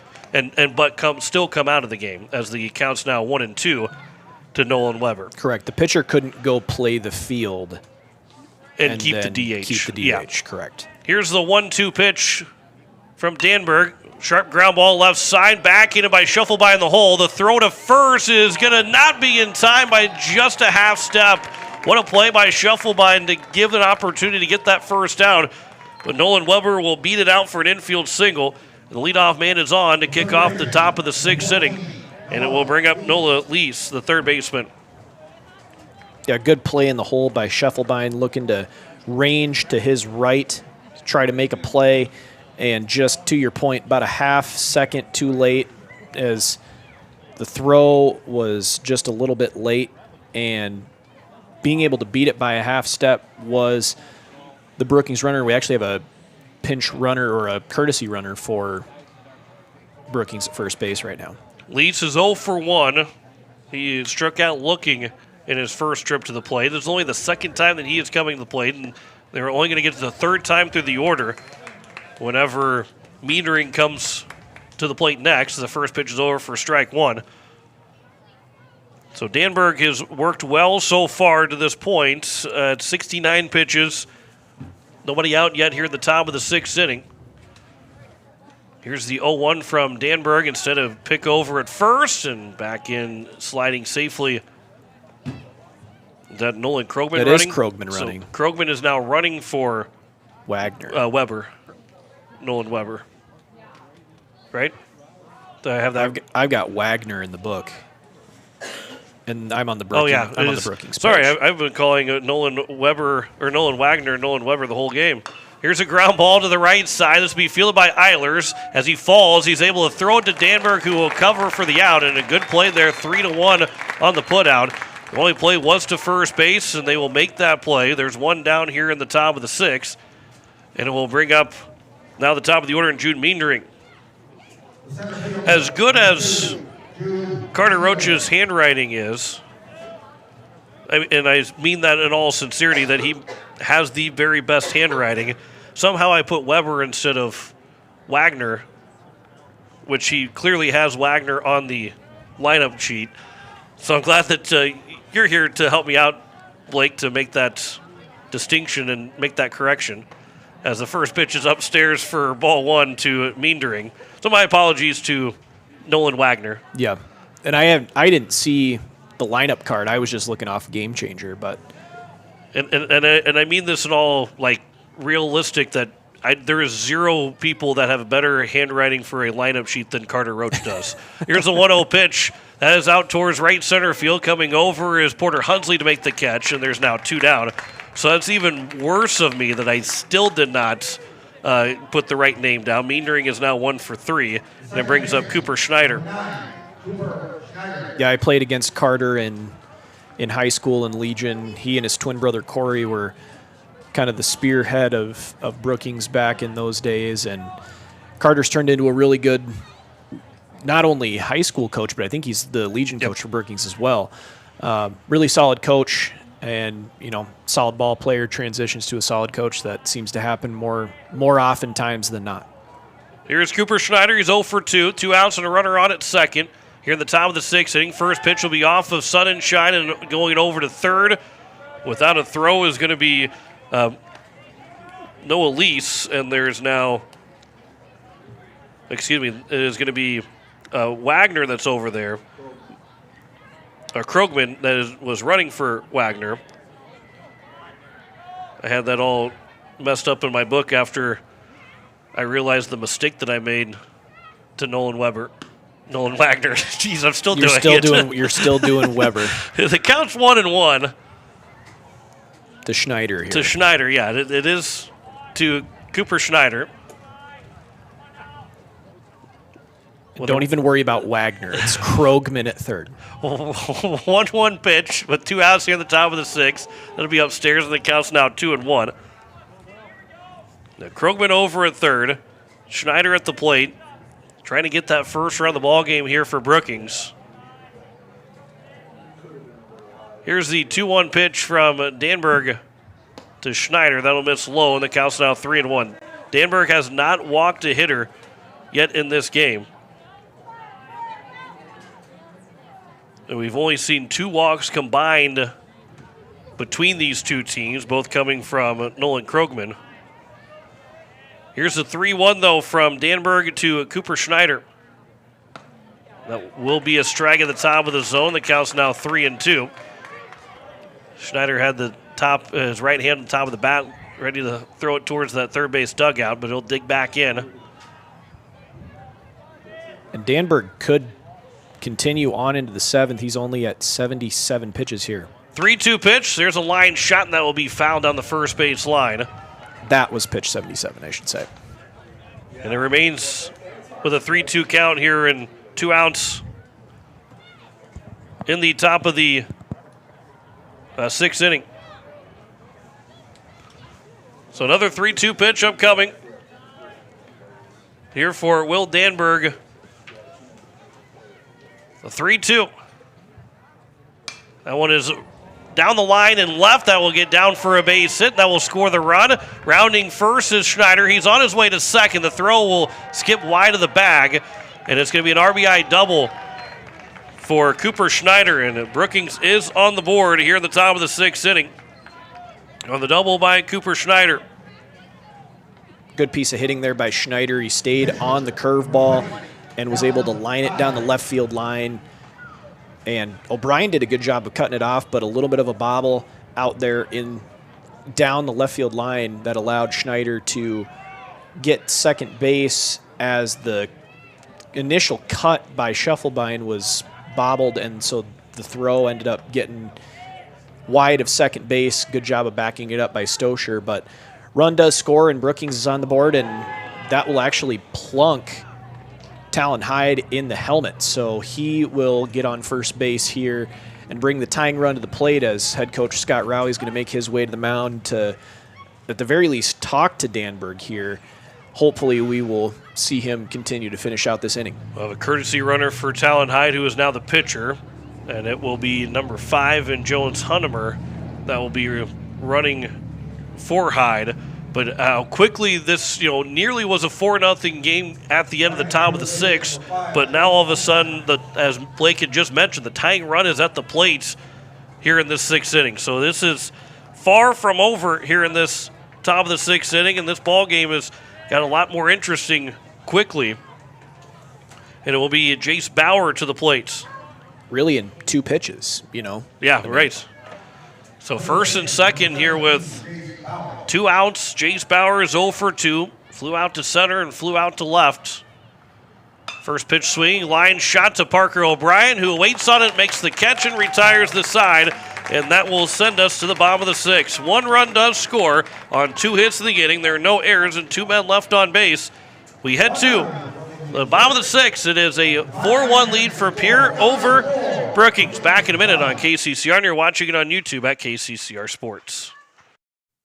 When life throws you a curveball, May Adam Law Firm in Pierre is here to help you knock it out of the park. For over 130 years, we've been providing trusted legal expertise in business, family law, criminal defense, and more. Proud sponsors of this season's baseball action, we're committed to serving our community both on and off the field. Need legal advice? Step up to the plate with May Adam Law Firm. Visit mayadam.net or call today. May Adam, South Dakota's law firm since 1881. Building a home. It's the biggest investment most of us make in a lifetime. Not to mention it's a decision that, well, you pretty much live with day and night. The quality of the workmanship stares back at you like a reflection. It also affects the value of your investment. Choosing the right contractor is critical. Kruger Contracting is that contractor. Call 222-2523. Quality workmanship and materials completed on time. Kruger Contracting. In a word, quality. Call 222-2523. It is the bottom of the 6th inning, and the Pierre Governors lead it 4-1 on the American Family Insurance Brittany Shufflebine scoreboard. John Winkler alongside Blake Dean, Liza Mayer back in the studios. It is going to be a 7-8-9, Jaron Deal, Hudson Stosher, and Will Danberg, as Talon Hyde, who threw just one pitch to get out of that bottom of the 5th inning, will work into now his 2nd inning, as the first pitch is over for strike 1 to Jaron Deal. So Talon Hyde on the season. This is his 2nd relief appearance. He has now thrown 2 full innings. He has given up just 1 hit, 1 run. It was unearned, as it counts now 1-1 to Deal. He has 1 strikeout, no walks. So that ERA at 0, the whip at .6, the batting average against at 167. This will be a line shot to right field, and the catch will be made by Krogman. And there's 1 down now here in the bottom of the 6th inning, and it will bring up Hudson Stosher. So the starting pitcher makes the catch for the relief pitcher to get the first out here in the bottom of the 6th. Hudson Stosher is 1 for 2 with an RBI as he comes to the plate. And this is a big opportunity here for this bottom of the order of the Governors to maybe step up and give some insurance to Will Danberg as he looks to go all 7 innings in a complete game effort here in game number 1, as Stosher takes strike 1 on the curveball there by Hyde. Here comes the 0-1 pitch. Talon Hyde, he's got an arsenal of about 7 pitches in his in that repertoire, but he is going to step off. He was shaking off 5 to 6 different times. Yeah. But here comes the 0-1 pitch. That one is a line shot to right field. Coming in, though, is Krogman to make the catch, and there's now 2 down here in the bottom of the 6th inning, and it will bring up the number 9 man in Will Danberg, who, again, will be looking to try and go the distance. He has thrown 81 pitches, so he's got 24 to work with in the 7th inning. Every time a pitcher, when I'd always look back at the catcher after, if I was hitting and a pitcher would do that, I'd always ask the catcher, how many pitches does this guy have? Yeah. And he'd always look at me like, what was I talking about? Like, well, he just shook off 10 different pitches. What in the world are you going to throw at me there? As I want to miss outside for a ball that counts now 1-1.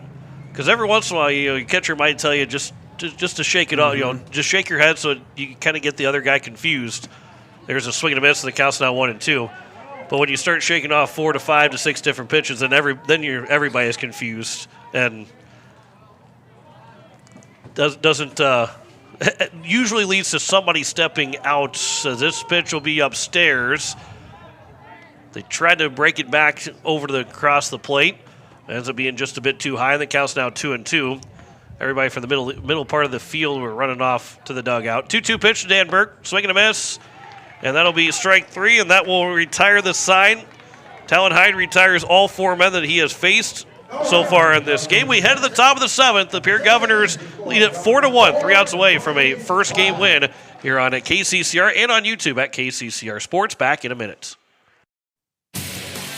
Capital City Ford, Lincoln, and Toyota in Pierre is proud to sponsor today's game. Whether you're in the market for a brand new Ford, Lincoln, or Toyota, or a quality pre-owned vehicle, our team is here to get you back on the road in style. From tough trucks to family SUVs, we've got the selection you need and the hometown service you deserve. Browse online anytime at CapitalCityFordToyota.com. Capital City Ford, Lincoln, and Toyota, where community drives us forward. Hey you. Are you at a job that is fulfilling, has good benefits to support you or a family today, and retirement goes down the road? If you just said no, listen up. CHS River Plains is hiring operations personnel, drivers, and custom applicators at several locations. These come with a knockout affordable benefit package for you and the whole family. Apply to a job with CHS River Plains and up your benefits straight up. To apply, visit us online at chsriverplains.com or stop in at one of our locations. CHS is an equal opportunity employer. As we welcome you back, it is the top of the 7th, and it is a 4-1 lead on the American Family Insurance Brittany Shufflebine scoreboard. John Winkler alongside Blake Dean, as it is going to be 5, 6, and 7. Baker Hansen, Ben Schulte, and Jay Harris. Anybody reaches base, it'll be then to I believe Krogman will be hitting in place of Wagner, but I guess we'll wait to see exactly how that all goes. I think. You mean Weber? No, Wagner. Don't do it again to me. don't do it again to me. I've already made that mistake. I really hope that Wagner plays in the second game so I can get it right for an entire game. You're just going to say Wagner 20 times. He'll be the most used word in the entire broadcast in game number 2. Yeah.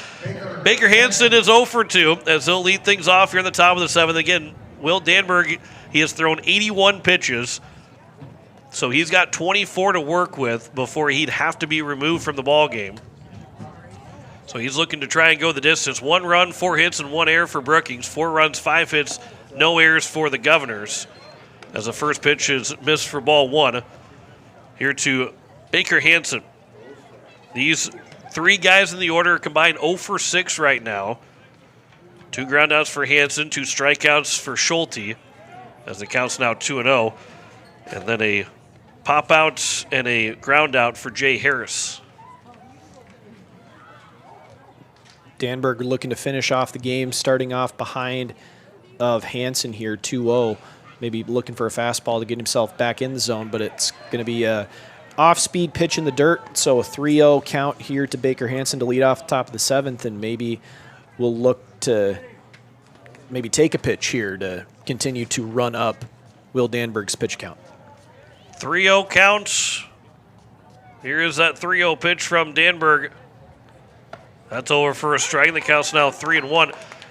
Pierre will play Tuesday against Huron. Anybody that pitches today will be available by Friday in Spearfish. But then knowing that there's a game in Huron on Tuesday, and you look at anybody that pitched Thursday, they're available to throw on Tuesday against Huron. As there's a ground ball to the right side, fielded by Hudson Stosher at second. His throw to first. And there is 1 down here in the top of the 7th inning. That brings up now Ben Schulte. But the biggest thing is when you can extend an outing like this, it just saves your pitching staff, and it gives Coach Scott Rowley a better chance of using more guys in Game 2, having more guys available potentially for Tuesday, and it just when you are the first game starter, it really opens up the rest of the game for you, or the rest of the day for you going ahead into that first part of the second double or the next doubleheader. This is flown out to center field as Porter Hunsley waits underneath it. There's now 2 down, and the Govs are 1 out away from picking up a Game 1 win over the Brookings Bobcats.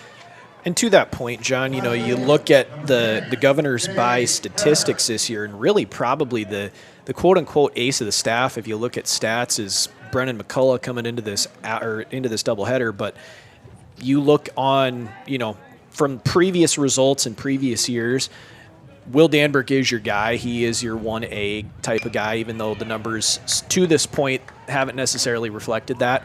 And he's going to come out and absolutely shove, hopefully in a complete game effort, if he's able to get this last out here against a Brookings team that comes into this game with a 2-4-1 record and, really improve not only his ERA, but, he didn't, to this point, he has been very consistent in and around the strike zone, and just a really, really quality effort by the Governor starter here this afternoon. 1-1 count here to Jay Harris.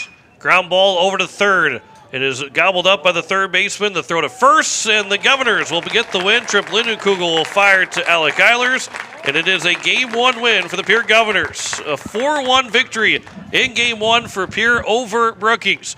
We will step aside and come back in 2 minutes to wrap up this first game as you're listening to Pierre Governor Baseball on KCCR, and you're watching it on YouTube at KCCR Sports. Financial investments are very important, but so are the investments of time, patience, and encouragement our young athletes receive from their coaches, teachers, and mentors. Your Pierre area Edward Jones Financial Advisors understand this. That's why Edward Jones is a proud sponsor of Governor Athletics on KCCR. Go Govs! For all your investment needs, call or stop by one of our offices to visit with your Pierre area Edward Jones Financial Advisor. Edward Jones, member SIPC. Step up to the plate with Kathy Sunshine Properties in Pierre, your go-to for buying, selling, and finding your perfect home. Whether you're looking for a cozy cottage or a spacious family home, Kathy Sunshine Properties has you covered. We're committed to helping you make your next big move, on the field or in your life. Ready to find your dream home? Call Kathy Sunshine Properties at 605-224-5588. Your home run in real estate. No one likes to have electrical problems, but when they happen, call Todd's Electric at 223-2518. With over 28 years of experience, Todd's Electric can handle any type of electrical problem, whether it's residential, commercial, or agricultural. Their knowledgeable staff knows and understands the importance of your home, business, or ag facility and are prepared to help. Call Todd's Electric at 223-2518. That's 223-2518. Todd's Electric, serving the Pierre and Fort Pierre areas. The line to power. Looking for your next new or used car, truck, or SUV? Then go no further than the comfort of your own home. Shop online at lambmotor.com. On lambmotor.com, you'll find the vehicles Lambs has in stock. You can schedule a test drive or your vehicle's next tune-up all online. New or used, shop for it all online anywhere you are. Lamb Motor has the right vehicle for you. Lamb Motor in Oneida and online, lambmotor.com. As we welcome you back, it is a final score in game number one. The Pierre Governors will win it 4-1 on the American Family Insurance Brittany Shuffleby scoreboard. As John Wickler alongside Blake Dean, it was 2 runs in the third and 2 in the fourth for the Governors as they got RBI sac fly from Trip Linda Kugel to get the Govs on the board first. Then an RBI triple for Jaron Deal and an RBI single for Hudson Stosher that made it a 4-0 game. Will Danberg goes the distance, 7 innings pitch, 4 hits, 1 run, no walks, 4 strikeouts on 90 pitches for Danberg as he will pick up the win. Nolan Krogman goes 4 2/3 innings. He got 4 hits, 4 runs, 3 of them earned, 2 walks and 4 strikeouts. Inning in third for Talon Hyde, who did not allow a base runner and had 1 strikeout and threw just 11 pitches, so he's available to pitch in game number 2 if Coach Carter Roach believes that or wants him to pitch in game number 2. It was 4 runs on 5 hits, no errors, and 5 men left on base for the Governors. 1 run, 4 hits, 1 error, and 4 men left on base for Brookings.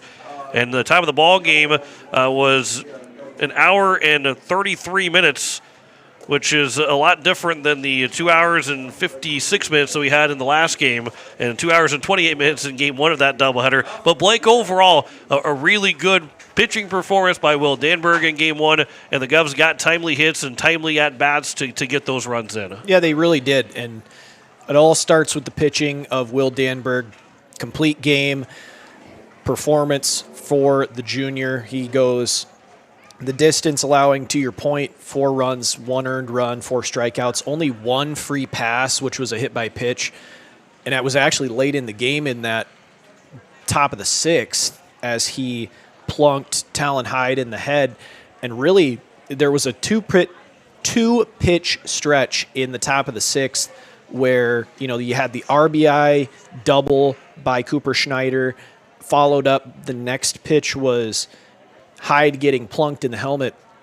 But apart from that, you can't ask for a better outing than what Will Danberg gave you here this afternoon.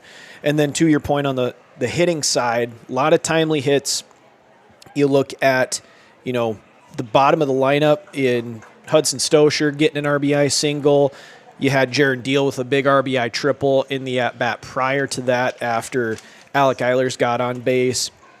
And really, those bottom of the lineup guys were the difference in the ball game because, the top 5 guys, top 6 guys for the Governors in this ball game only had 2 hits collectively, and then Jaron Deal and Hudson Stosher, your bottom 2 guys, ended up getting 2 of the other hits for the Governors in the ball game. So, big at bats for the bottom of the lineup, and really in that kind of middle frame of the ball game was where the game was won. 2 runs in the third, 2 in the fourth for the Govs.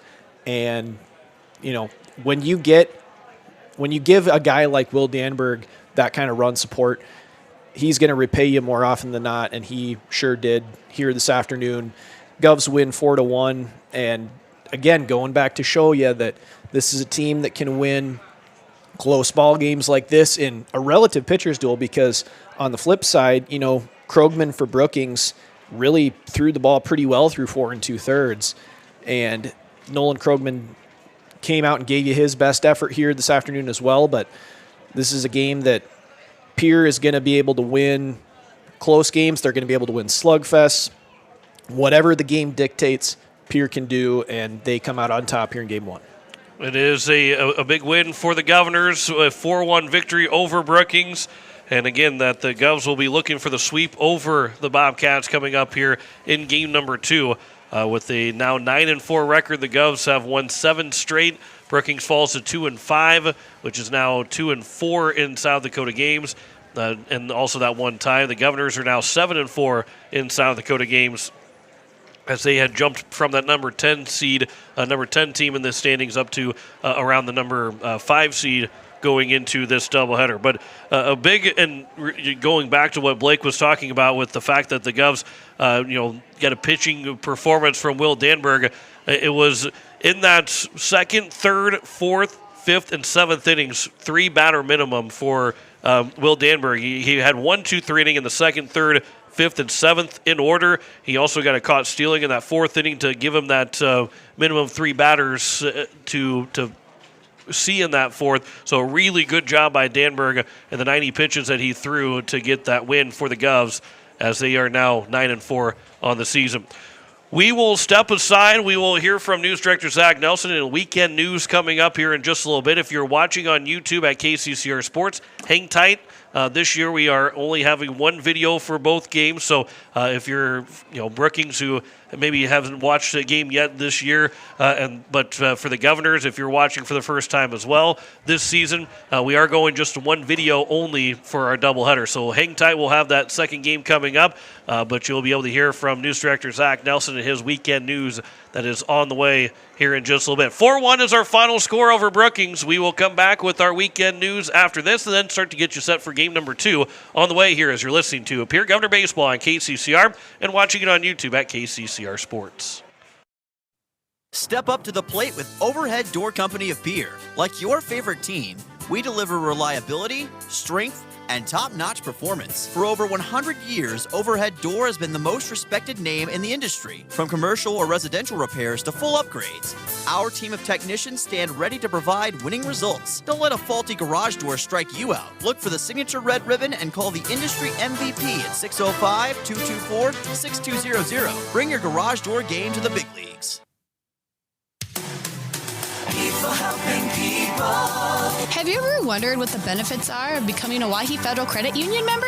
At Owyhee Federal Credit Union, we reinvest profits in you. We do this in the form of lower interest rates, higher dividends, and low to no fees. So come check us out or come in at 221 East Pleasant Drive in Pierre, because at Owyhee Federal Credit Union, we treat our members like they own the place, because, well, they do. Owyhee Federal Credit Union. With any dream, the wind won't always be at your back, the sun won't always be shining, and some rain is going to fall. American Family Insurance is like a good, solid roof that you can trust to protect your biggest dreams. With plans that could save you up to 23% when you bundle your home and auto. Also, you can continue to dream fearlessly, no matter what comes your way. American Family Insurance. Visit mfam.com to learn how discounts may apply to you. American Family Mutual Insurance Company assigned its operating company, 6000 American Parkway, Madison, Wisconsin. Contact the Brittany Shufflebind Agency, LLC, 224-6627. Spring is the season for a fresh start, and that includes your technology. Whether you are looking to upgrade or need to breathe new life into your current device, CommTech is your one-stop solution. Experience the brilliance of LG OLED TVs, the immersive sound of Sonos and JBL, or the unmatched performance of Lenovo laptops. Buy with confidence thanks to our price match guarantee and 0% interest on selected purchases. We're your locally owned technology experts on the truck bypass. CommTech, we sell the best and fix the rest. Koenig of Oneida, Pierre, and Winter has provided our services to growers of South Dakota for over 50 years. We focus on providing our customers with the products, services, and attention to detail that each farmer needs to succeed. For your individual needs of custom spraying, liquid or dry fertilizer, chemical, soil sampling, seed sales, and treating, stop in and see us at Koenig with offices located in Oneida, Pierre, and Winter. Is it the competition that keeps bringing you back? The long-standing rivalries? Or is it seeing friends again and cheering on your favorite team? At First Dakota, we're here for it all. We appreciate the fans, the players, the coaches and officials, the concessions crew. The shared community experience is part of what makes life here great, and we're here for it. See you at the game. First Dakota National Bank, member FDIC. For over 60 years, Ferding Electric has been powering homes and businesses across central South Dakota. When you need reliable electrical service, trust the experts with decades of experience. Whether it's a simple residential repair, a complex commercial installation, or even electrical work on your farm, Ferding Electric has you covered. And if you're tired of searching everywhere for that hard-to-find bulb, Ferding Electric carries a wide selection of bulbs, including those hard-to-find fluorescent and specialty options. Visit us at 2903 East Elizabeth Street or call today, 605-224-8684.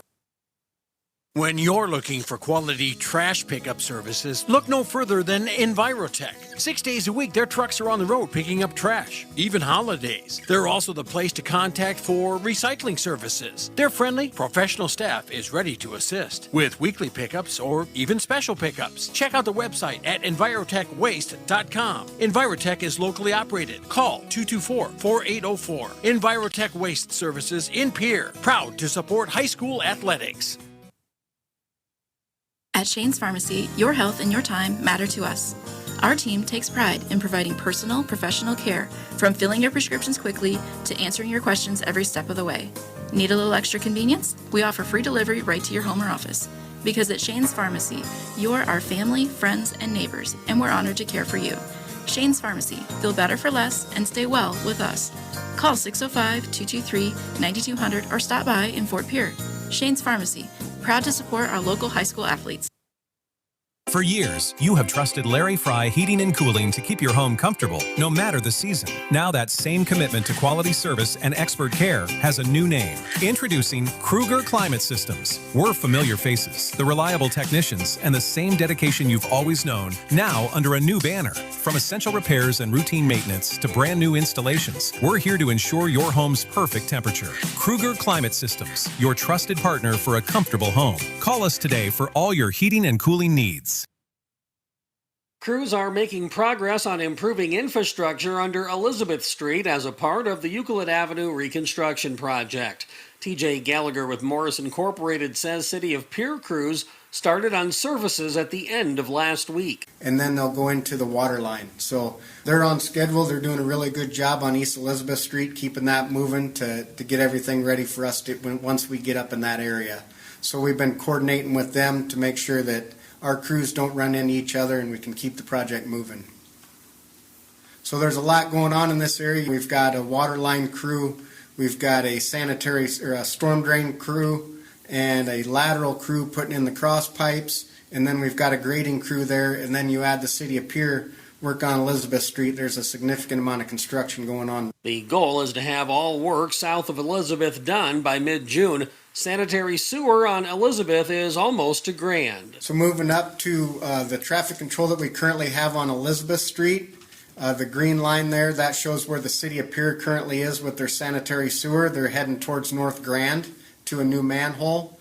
The U-turn right now is still in place on Euclid Avenue to where you can't get through to East Elizabeth Street from Euclid Avenue. Gallagher says crews are also making headway on the north end of Euclid. We're going to be making some temporary changes there in order to allow a utility contractor to lower their line for when we get in there. We'll be getting ready to move into that 4th Street area in about 2 weeks. But right now we're concentrating on the northbound lane, just one side of the road with our concrete pipe. So right now 5th and 6th Street, we're still alternating that exit and entrance as we move through that area.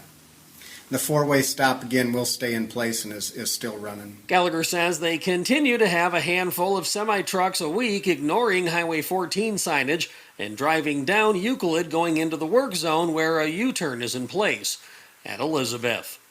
The Stanley County School Board is considering joining other schools across the state in limiting access to personal devices by students during the school day. Stanley County School Board President Chris Fosham says it's been a conversation for some time. We really haven't had a cell phone policy this year other than what teachers implement. And it's went okay, but it seems like more and more schools are going to this cell phone ban now. In fact, it jumped dramatically this year.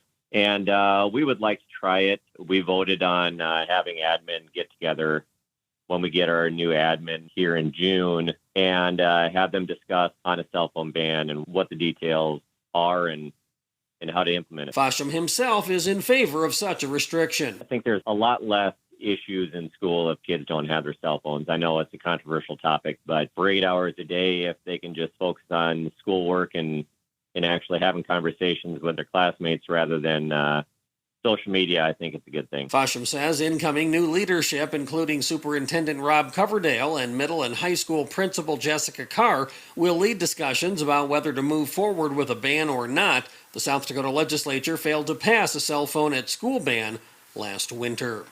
The application window is open for nonprofit organizations seeking support from the Pierre Fort Pierre Community Foundation. Foundation Advisory Council President Matt Brackey says those applying for the Youth Philanthropy Fund grant can use the same application. The application is very simple and straightforward. The rules are that we do need to have a 501c3, so it does need to be a nonprofit organization to apply. It's an online application. You can save it, email it to me, and then we distribute them to our advisory council. We'll have a meeting shortly after May 10th. To go through all the grant applications and decide. Brackey says funds are limited but can be focused towards one-time and ongoing expenses. We're really focused on getting dollars towards enhancing programs and impact in the community, and we're trying to not support the administrative costs. We understand that organizations have costs and expenses with staff and facilities maintenance, but really we're trying to focus on events, opportunities for youth, adults, the community to experience new things and enhance life in the Pierre and Fort Pierre community. The Pierre Fort Pierre Community Foundation was established in 1997. The Youth Philanthropy Fund started years later with a focus on youth involvement. And that is specifically designed for supporting youth organizations that are helping the youth of Pierre and Fort Pierre. And we have a separate advisory council for that philanthropy fund, which is made up of high school students, 2 from Pierre and 2 from Fort Pierre. So that's kind of fun. The high school kids are involved with helping select grant awards for different youth activities. So it's always fun to have younger kids involved and see the benefits of philanthropy and how they can support the community. Applications can be found on the South Dakota Community Foundation website. They can be mailed by May 10th at midnight to Matt Brackey, 500 North Grand Avenue in Pierre, or emailed to matthew.brackey@gmail.com. Absentee voting in South Dakota started last Friday, April 17th. However, not many, if any, ballots have been cast. Changes to state law have put county election officials in a tough spot of getting ballots ready against the timelines of ballot deadlines and Election Day. Hughes County Finance Officer Thomas Oliva says he and his colleagues just have to deal with the situation. Certainly, it is what it is. You know, in the 2025 session, we had brought Senate Bill 22. That would have adjusted the petition filing timeline to cure this issue that we're in right now. This last session, we also brought House Bill 1095. In the beginning, it did have an emergency clause, so upon governor's signature, it would have been effective as of January 1. However, the legislature did not approve that bill with the emergency clause. So unfortunately, this year, we are in this predicament, and it is what it is. Oliva says going forward, county election officials will be able to avoid a similar situation with future elections. And May is National Beef Month. The South Dakota Beef Industry Council will use the month not only to promote beef, but to promote the support of research and education efforts on behalf of beef producers across the state. One of my favorite partnerships that we do here in South Dakota is work with Beef Logic. It's a nonprofit organization that we partner with on the Build Your Base nutrition program. It really focuses on the core principles of kind of beef as the foundation for nutrition, and whether it's like high school students, younger adolescents, as well as collegiate athletes, beef plays a really important role. And so it's been exciting looking at that program. Emily Peterson is a part of the South Dakota Cattlemen's Auxiliary, which is one of a number of industry partners that form the state's council. She says 43 high schools across the state take part in Beef Logic. And then as well as, I think, about 2,100 collegiate athletes as well. So it's really exciting to see beef kind of at the forefront and the core pillar for nutrition for our young athletes, for our children. My husband and I have a little girl as well. So looking at, what is the most wholesome proteins we can use and put in not only our diets, but our daughter's diet as well. And beef certainly has a lot of benefits. Peterson says promoting the benefits of beef is a constant battle against anti-beef propaganda. So one of the other things I do for the South Dakota Beef Industry Council is I sit on the National Beef Checkoff as part of the Consumer Information Committee, and one thing we focus on is nutrition education. And we had a huge milestone with the U.S. 2025-2030 dietary guidelines. And so through that, it was a huge win talking about, going back to basics on what is truly nutritious for humans. Beef Checkoff helps with the promotion of the beef industry. $1 for every head of cattle sold goes to the checkoff, with half staying local and the other half going to the national checkoff. With your Riverfront Broadcasting News, I'm News Director Zach Nelson reporting. News anytime online at kccrradio.com. We welcome you back as we are ready to go for game number 2. And John Wickler alongside Blake Dean usually get that newscast and then a couple of commercials before we even think about game 2. But we're ready to go for game 2 pretty quickly as we look at the starting lineups here for the Brookings Bobcats. And we'll go through the defensive positioning. But first, we want to say that Carter Templeton is on the mound and Jude Meendering is coming to the plate. So we are ready to go for game number 2 here for our second game of our doubleheader. First pitch will be behind Jude Meendering for ball 1. First pitch is at 3:53 here on this Sunday afternoon. Glad you're with us on KCCR and on YouTube at KCCR Sports. Only 23 minutes between the end of game 1 and the start of game number 2. I like it. Here's the 1-0 pitch from Templeton. That'll be at the bottom of the zone for a strike, and the count's now 1-1. It is Jude Meendering to lead things off, followed by Cooper Schneider. Talon Hyde will bat third. Jace Bauer will bat in the cleanup spot. Baker Hansen, Noah Lease, Jay Harris, Nolan Wagner, as this will be grounded over to the right side. It'll be fielded by the second baseman and Brecken Furman. The throw to first is going to be in time, and the leadoff man is retired to kick off the ball game. As we finish out the lineup, Nolan Krogman is the final batter of that order for the Brookings Bobcats. And we'll get you the full defensive positioning here in just a moment. And a little bit different lineup here for the Governors in game number 2. Some of those guys are still the same in those positionings, and we'll go through that here in just a moment. Here's the first pitch from Templeton, and we'll miss high and inside for ball 1 to Cooper Schneider. Before we get to the defensive positioning as well, Carter Templeton has thrown 14 in the third inning so far. This will be his third start and 5th appearance overall, as that one's at the knees for a strike, and the count's now 1-1. 1 win for Templeton, 13 hits, 8 runs, all of them earned, 7 walks, 15 strikeouts, the ERA at 3.91, as that one is dropping right down the middle on a curveball, and the count's now 1-2. The whip is 1.39, batting average against at 241.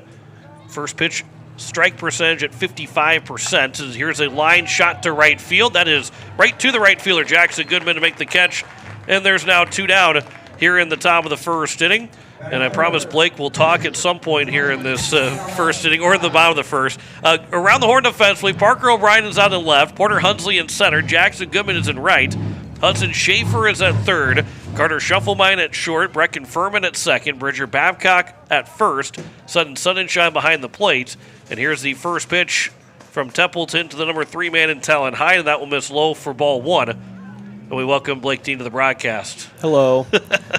Carter Templeton is done a nice job here through the first two batters, getting 2 up, 2 down, both on, balls in play to the right side of the field. So tough time for the Brookings batters here in game number 2, catching up to maybe the velo of Templeton as that pitch was in there for a strike to make it a 2-1 count on Talon Hyde here. Here is the 2-1 pitch from Templeton. That'll be a curveball that will drop in the bottom of the zone, and the count's now 2-2. And it will be looking for a 1-2-3 inning. Here is Carter Templeton. 2-2 pitch from the right-hander. That one's fouled out of play to the right side. Templeton so far, when you look at this Governor team, they have had 14 1-2-3 innings, and Templeton has got 5 of those 14 going into this doubleheader. Obviously, Danberg added on to that with 4 different 1-2-3 innings. Here's the 2-2. That one is just off the end of the bat. Well out in front of it was Talon Hyde. He's the pitcher here in game number 2, but he was well out in front of it and just got a piece of it. It remains a 2-2 count here with 2 outs and nobody on in the top of the first in our second game of our doubleheader. 2-2 from Templeton. That one off the hands of Talon Hyde. He was behind that pitch after being way out in front of a curveball. He was well behind the fastball. And so far, just on those last 2 pitches, Blake, you can tell the difference in the velocity of and the speed of each pitch. One being way out in front, one being way behind. 2-2. Curveball drops in for strike 3, and there's a 1-2-3 inning for Carter Templeton to get us started here in game number 2. As the Pierre Governors win game 1, they're up looking for that doubleheader as they come to the plate. 0-0 tie going to the bottom of the first. Back in a minute on KCCR, and you're watching it on YouTube at KCCR Sports.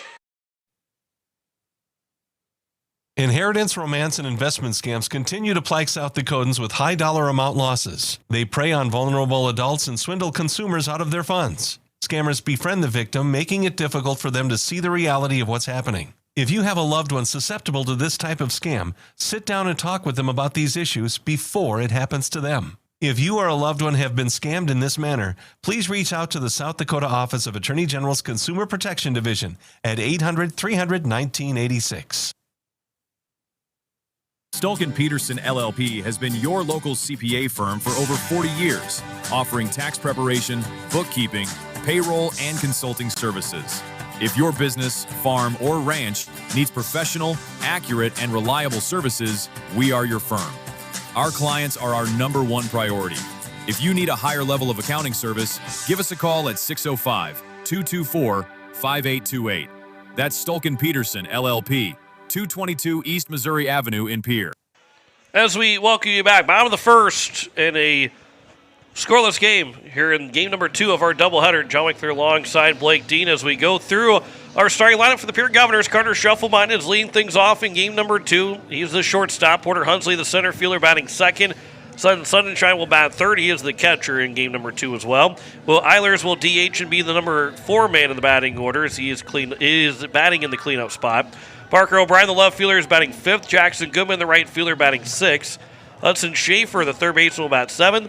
Bridger Babcock is batting 8th. He is the first baseman in game 2. And Brecken Furman, the second baseman, is batting 9th for the Governors. And they go against Talon Hyde. And for this Governor team, we look at Hudson Stosher. Hudson Stosher, well, he's not starting in game 2. Nobody in this lineup saw Talon Hyde in that first game, as that one will be fouled by Carter Shufflebein in the first pitch. He only saw 4 hitters in that first game through 11 pitches. He got Alec Eilers, Jaron Deal, Hudson Stosher, Will Danberg in order, as that one will be a curveball that will drop in for a strike, and the count's now 0-2. So nobody in this order in the lineup has seen Talon Hyde pitch yet in this doubleheader, as that will be outside. The count's now 1-2. Now, the other side is he's got 94 pitches to work with in this game because he threw 11. You only have 105 for the total day, as there's a ground ball that is foul. You have to stay under a certain, I don't even know, I think it's the 1 day of rest that you have to stay under so you can come back and pitch in game number 2 of that doubleheader. The Post 22 actually got caught with that against Yankton last year. There's a swing and a miss by Shufflebein and a strikeout. The leadoff man is retired. Post 22 had to forfeit a game because the pitcher in Game 2 threw in Game 1 and threw too many in Game 1 to be available to throw in that second game, as is Porter Hunsley to the plate.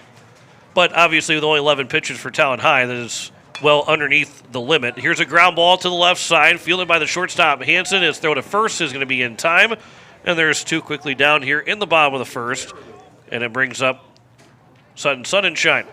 Well, didn't 22, that was the only game that they lost in the regular season, and then they get bounced by 320 in the opening round, I suppose, of the state tournament, and then they didn't end up making it all the way back in the loser's bracket. This will be popped foul. That would be perfectly right on over the top, actually, of us here at the press box. That was right over the window where I'm looking out of. Here's the 0-1 pitch. There's a fly ball to right field, back to the right center field gap. It will drop in for a base hit in front of Krogman, and it'll be a 2-out single for Sun and Shine. As he gets the base hit, he gets the first base runner against Talon High today.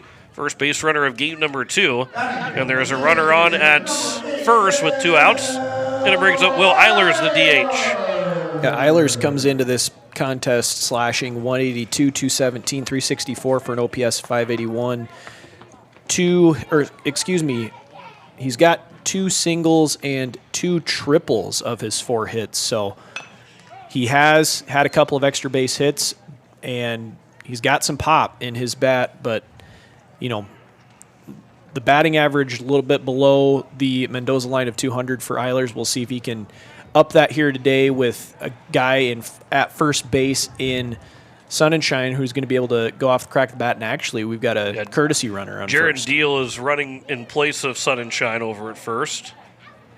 Here's the 0-1 pitch to Will Eilers. That one would be a good take there from Will, and there's now a 1-1 count. So Alec Eilers played in game 1. He was 0 for 2 with a walk. Now brother Will playing here in game number 2. Here's the 1-1. Deal takes off. There's a ground ball over to the third baseman, off of the chest of the third baseman, Wagner, and no play over at third. And it's now first and second here with 2 away. That'll be an air charge to Wagner, and it allows the inning to continue for Parker O'Brien. Well, and to that point, John, Brookings is, after their field renovation, Hyde Stadium is probably one of the last fields in the state of South Dakota that has a true dirt and grass infield rather than all turf. So, Brookings is seeing majority of, perfect hops for the most part. They're not really used to, the ball hitting that lip between where the grass and the agrolime starts. And, a lot of teams have struggled with that when they've come here to play at Hyde. And part of it could be that it's early in the season, too. But 0-1 count to O'Brien here. There's a ground ball, a good field there by Wagner over at third. He will fire to first to retire the side. Went to go play that one, so let the ball play him. And that retires the side. No runs, 1 hit, 1 error, 2 men left on base. 1 complete here in game 2, and no score between Pierre and Brookings in game 2 of our doubleheader. Back in a minute on KCCR, and you're watching it on YouTube at KCCR Sports. Has life left a dent in your ride? Or maybe you're dreaming of a fresh start for your classic? At Hunsley Auto Body and Sandblasting, we bring vehicles back to life. Located right here in Fort Pierre with over 25 years experience, we specialize in expert auto body repair, from minor dings to major collision work. Got a boat or RV with fiberglass damage? We handle that too. And for projects needing a complete refresh, our professional sandblasting service preps anything ready for a perfect finish. For quality work you can trust, Hunsley Auto Body and Sandblasting, 605-280-4451, 310 West Highway 1434 in Fort Pierre. Dakota Sprinkler and Landscaping wants to make it easy for you to get that lush green lawn and that yard haven that you've been dreaming of. Visit dakotasprinkler.com to make appointments for sprinkler system spring startup, service calls, fall winterization, and landscaping quotes. Trust Dakota Sprinkler and Landscaping's professionals to get you through the planning and installation to make your landscaping needs a reality. Visit dakotasprinkler.com today. As we welcome you back, it is 0-0 on the American Family Insurance Brittany Shufflebine scoreboard. As we head to the top of the second, John Wickler alongside Blake Dean. As it is 4, 5, and 6 for Brookings. Jace Bauer followed by Baker Hansen, and Noah Lease as the first pitch will miss for ball 1. As we play here in game number 2, you listen to KCCR Pierre, a Riverfront Broadcasting Station. Here's the 1-0 pitch. There's a swing and a miss. And the count is even at a ball and a strike. After we're done here today, stay tuned. We will have on KCCR game 1 of the Montreal Tampa series, as that one is fouled back, and the count's now 1-2. You were listening a little bit to the Boston Celtics Philadelphia 76ers before the broadcast started, and it was a thumping for Boston over Philadelphia, so you didn't miss much at the end of that game. Here's the 1-2 pitch to Jace Bauer from Carter Templeton. That'll hit him. And so the first base runner will be on with a hit by pitch. Nope, they're going to say that he leaned into it. Home plate umpire is going to indicate that he leaned into it, and Carter Roach is going to have a heck of a conversation here near home plate. Yeah, the first base coach was not happy at walking down, and he was pointing at him. Coach Roach was, and telling the first base coach to take it easy. And so now it will remain still a 2-2 count. And no runner on at first. And Carter Templeton's got a chance to get a strikeout still of Jace Bauer. We saw Sutton Sunshine get hit one time earlier this season, and he did not get to take first base. 2-2 will miss low, and the count's now 3-2. Doesn't happen often, but every once in a while you see a guy lean maybe into a pitch or to the discretion of the umpire saying that he leaned in or didn't do anything to get out of the way. Now this will be popped up on the right side. Jackson Goodman will give way to Porter Hunsley as he'll make the catch out in right center field. And the leadoff man is retired here in the top of the second. And there's now one down. And it brings up Baker Hansen.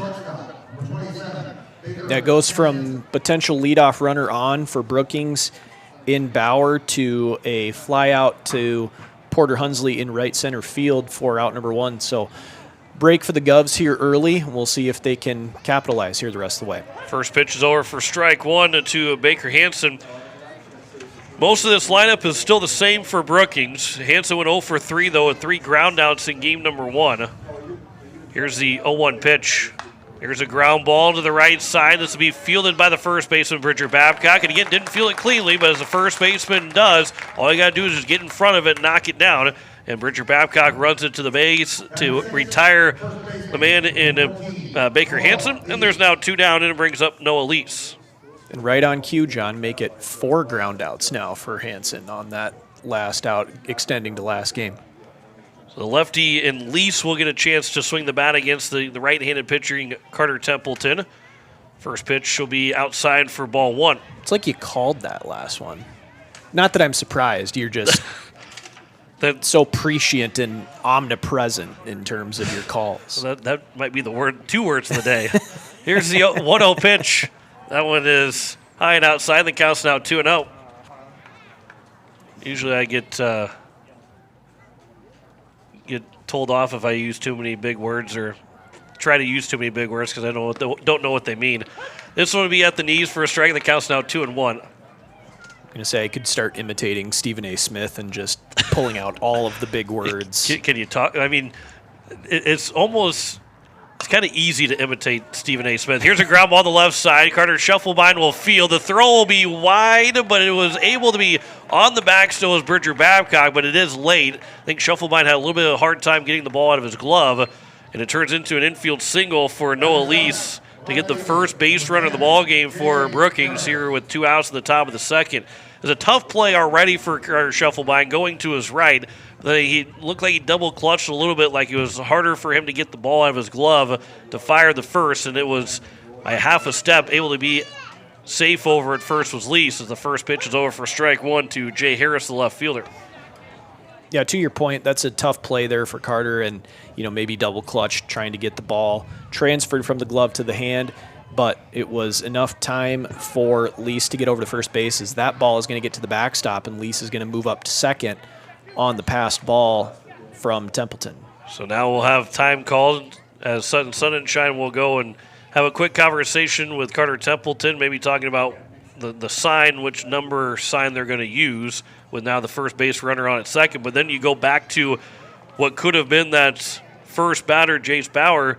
If he is on base, it's probably, now granted, Shufflebind maybe goes to second, or maybe that gets through the hole and still first and second with only one out, and it could be second and third right now. But instead, there's a runner on at second with 2 outs. And here's a ground ball right back to Templeton. He fields it. He'll throw to first, and that will retire the side. And another 0 for Carter Templeton. No runs, 1 hit, no errors, and a man left on base. We end at the bottom of the second. No score between Pierre and Brookings. Back in a minute on KCCR, and you're watching it on YouTube at KCCR Sports. Most of us already know that Gales Gas of Pierre is the place to call for propane. They offer an automatic fill plan so you never have to worry about running out of propane. They accept debit and credit payments or a budget payment plan to spread out the cost throughout the year so you never have surprises when you get your bill. For delivery, convenience, and great customer service, call Gales Gas at 224-5518. That's Gales Gas at 224-5518. With Dakota Plains Federal Credit Union's new online and mobile banking features, you can apply for a loan anytime, anywhere. Send and receive secure messages with our team and manage your debit or credit card with ease. Plus, enjoy seamless digital wallet compatibility. Tap, pay, and go with confidence. Your money, your control, your convenience. Download the app today and experience the future of banking. Safe, simple, and always with you. All deposits are insured up to $250,000 by NCUA. It is the bottom of the second. No score at the American Family Insurance Brittany Shufflebind scoreboard, as it is going to be 6, 7, and 8. Jackson Goodman, Hudson Schaefer, and Bridger Babcock. Then followed by Brecken Furman, if anybody reaches base here in the bottom of the second. No score in Game 2 of our doubleheader. 4-1 win for Pierre in Game number 1. Ground ball up the middle for Jackson Goodman, fielded by the shortstop. The throw to first is in time as Hansen makes the play. And the leadoff man is retired to kick off the bottom of the second inning. And it will bring up now Hudson Schaefer, the third baseman. And we'll go back to Jackson Goodman here real quick because he's hitting .474 coming into this doubleheader. He was very, very good last weekend for the Governors. Just continued to hit the ball really well. And, putting the ball in play is, you look at for Jackson Goodman, he does not have a strikeout yet here in the season, and a guy that just puts the ball in play, whether it's, and good things will happen when you keep putting the ball in play, as that one's fouled back by Schaefer, and the count's 1-1 to the Governor third baseman. Yeah, just put the bat on the ball. That really is kind of the name of the game at the high school level, and good things are going to happen, and that's what happened with Jackson Goodman last weekend, and he has coming into this doubleheader, he has a .474 batting average as a result. Here's the 1-2. That one is flown out towards the left field, and coming over to left center field will be the left fielder, Jay Harris. He'll make the catch, and there's now 2 down here in the bottom of the second, and it will bring up the number 8-man Bridger Babcock, the first baseman. For Bridger Babcock on the season, he is hitting .200 right now. 2 RBIs so far, all 3 of his hits being singles. 5 runs scored. As the lefty will dig in, first lefty in the batting order for the Governors here in the 2 games. First pitch, over for strike 1. Babcock slashing 200, 333, 200 for a .533 slugging percentage. This one is over the head of the third baseman. That will drop in for a base hit. Nice bloop single for Bridger Babcock as he goes to the other way. And there is a 2-out single, second hit of the ball game for the Govs.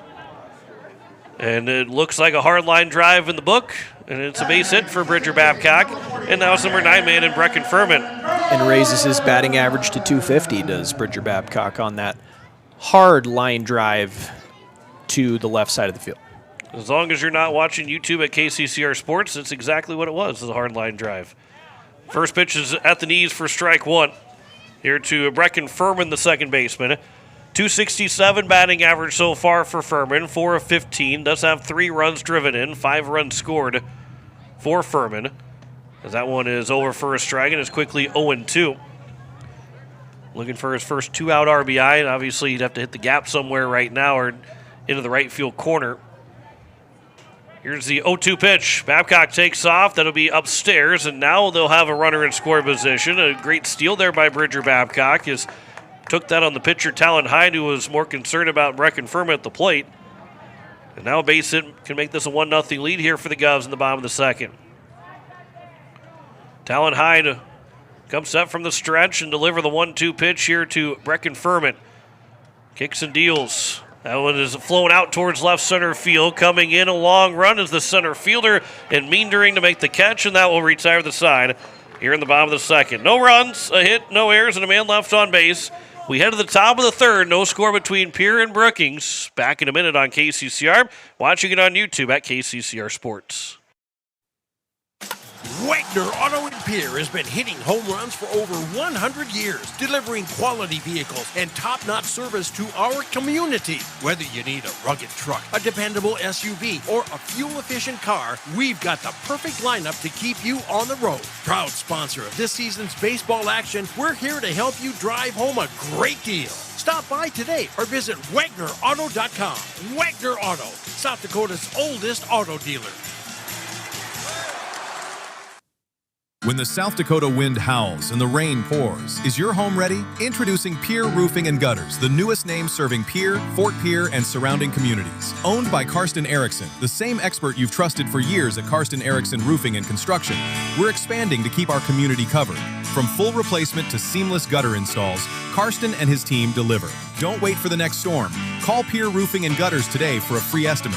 605-280-8080. Pierre Roofing and Gutters. Built strong, built local. Top of the third as the Pierre Governors and Brookings Bobcats are tied 0-0 at the end of those two innings. As it will be 8-9-1. Nolan Wagner, Nolan Krogman, and Jude Meendering will be the first three hitters here in the top of the third inning. Again, coming up is a 4:45 puck drop, but we'll join it after it gets started. Tampa Bay hosting Montreal in Game 1 of that Eastern Conference quarterfinals, first-round game of the NHL. We'll have it for you on KCCR. As the first pitch is the bottom of the zone for strike one to Nolan Wagner. Wagner in game number 1 went 1 for 2. He had one of those 4 hits for Brookings. That will be at the bottom of the zone again and right at the knees for 2 strikes against Nolan Wagner. Carter Templeton looking for a quick work of the leadoff man here in the top of the third. 0-2 pitch. Ground ball on the left side. Schaefer will field. That's off of his glove, and it will end up being a leadoff man on base to kick off the top of the third inning. And it will put some early pressure on with Nolan Krogman, then the top of the order. Tough play there from Hudson Schaefer, going to his right to cut it off from going down the line, and just off of his glove, unable to make the field cleanly there as Templeton's going to check over at first base, and able to dive back in safely is Wagner there. There'll be an air charge to Schaefer over at third. First air of the ball game for the Governors. First air today of the Governors. As Krogman showing bunt, another pickoff move, and back in safely again. Sliding in is Wagner. Major league scores going on right now of interest to your broadcasting duo. The Cincinnati Reds, as that ball is going to get to the backstop from Templeton as he spiked it, and Wagner is going to move up to second base, so now runner in scoring position with nobody out. No need to bunt anymore for Krogman. Correct. Quickly, Major League scores, the Cincinnati Reds up on the Minnesota Twins 7-4 in the bottom of the 10th, and the St. Louis Cardinals are up on the Houston Astros 7-4 in the bottom of the 10th. That one is over the middle for a strike. The count's now 1-1. I would say both of our teams are surprisingly better than what originally kind of thought going into the year. At least the Cardinals are doing a lot better than I thought they would be doing. Here's a sharp line drive. It is caught. The throw back to second. They're going to double him off in second. It was caught by Schaefer at third. And then as Furman was running back to the bag, Schaefer threw it right to a strike and got him by a half of an arm length away. And there's now 2 down, nobody on here in the top of the third inning. Yeah, right place, right time there by Hudson Schaefer. He's really guarding that third base line, and really solid swing there from Krogman, but right at Schaefer, and Wagner got a little too far off of second base. A good job of covering over at second by Brecken Furman to double him off, and just like that, the bases are clear, and Templeton can go back to the windup if he so chooses, but he's still pitching out of the stretch here with 2 outs now. Count is now 1-1 here to Jude Meendering, the top of the order. So what could have been a possible great start to an inning, as this will continue the inning on a base hit to left field for Meendering, and that's a man being doubled off at second. That's a big killer to Brookings right now. Don't know if it would have been enough to score Wagner from second on that base hit, but it would have made it at least first and third with only 1 out. But instead, here there is a runner on at first with 2 away, and Cooper Schneider be at the plate. Now, the other side of it is the error from Schaefer to start the inning ends up not being any kind of harm to the Governors because they did double him off at second. Runner takes off. The throw will go to second. The tag by Shufflebein. They got him out, and that retires the side. Meendering is thrown out trying to steal, and that will end the inning. No runs, 1 hit, 1 error, no one left on base. We have played 2.5, and there is no score between Pierre and Brookings. Back in a minute on KCCR. You're watching it on YouTube at KCCR Sports. As community bankers, BankWest employees are deeply committed to supporting local causes, growing the local economy, and creating local opportunities. At a time when you can bank anywhere, we hope you choose BankWest. We'll be your financial partner for the long haul, helping you and your community achieve financial success. BankWest. Convenient, connected, committed. Member FDIC. AGE Corporation has been building South Dakota for over 60 years. For all your site work, construction, and crane needs, AGE is there for you. If you need a boat dock and dock lighting, AGE has what you need. Visit their website, agecorp.com, or give them a call at 223-2732. AGE Corporation, providing high-quality services without sacrificing safety. Visit agecorp.com or call 223-2732. As we welcome you back, it is the bottom of the third, and there is no score on the American Family Insurance Brittany Shufflebein scoreboard. And it is going to be the top of the order, Carter Shufflebein, Porter Hunsley, and Sudden Sunshine. Will be the first 3 hitters here for the Govs, as Shufflebein will sky this out to left field. Going back is Jay Harris. He will turn. It's going to hit the base of the wall, and Shufflebein will glide into second with a double. A leadoff double for Shufflebein, and he missed that home run by just a couple of feet. And the Govs are in business to kick off the bottom of the third inning, and it brings up Porter Hunsley. This is the top of the order again for the Govs, so it's a really good start to get him at second with nobody out. Yeah, really solid swing there from Carter on the, really what was the first pitch of the bottom of the third. And I was just going to say, if he was going to take a pitch, this is probably the inning where you have your top of the order up and maybe they can do some damage just like they did in game number 1 where they scored 2 runs in the third and 2 runs in the fourth. As I think that was a balk. That's what I was just going to say. That was why I kind of hesitated there. I thought because he didn't release the ball in Hyde, the pitcher. Yeah, he didn't step off. He just turned around and didn't throw it. He had to throw the ball. That one's over for strike 1. But Coach Rowie is not making... Nobody made any kind of... No, not at all. Yeah, I think that the Brookings got away with one there. That could have been a balk that could have put Shufflebein. It would have put Shufflebein at third base. Now they will turn and throw it, and that will get into center field. Shufflebein will take off for third. The throw will go over to third, and he is going to be safe. And so instead of a balk, it's just now an error by Brookings, and either way, Shufflebein's over at third. Well, you'll take that, I guess. I mean, regardless, Shufflebein ends up at third with nobody out, and Hunsley's still in the box. But now they're going to Brookings is going to bring both corners in to try to cut the run at home if it's a ground ball to either side of the infield. Here's a ground ball that will go to the shortstop. Shufflebein hesitated, so he did not score. And Hunsley is thrown out at first, and there's now one down here in the bottom of the third inning. And that might be a miss there for the Govs. with the speed of Shufflebind, it's really hard to get him out at home. And now the infield is going to come in a little bit more. And so that's sun and shine to the plate. Here's the first pitch. That'll bounce in for ball one. And, for Shufflebind, obviously his speed, you could almost have the infield drawn in all the way around. He could still score on you. But it's, for the young ball players, is always looking to see where your fielders are at. As this is fouled out of play behind home plate. Where the shortstop is now, you're not going to go score. But where he was not playing in at that time, that a ground ball to the shortstop, Shufflebind could have scored.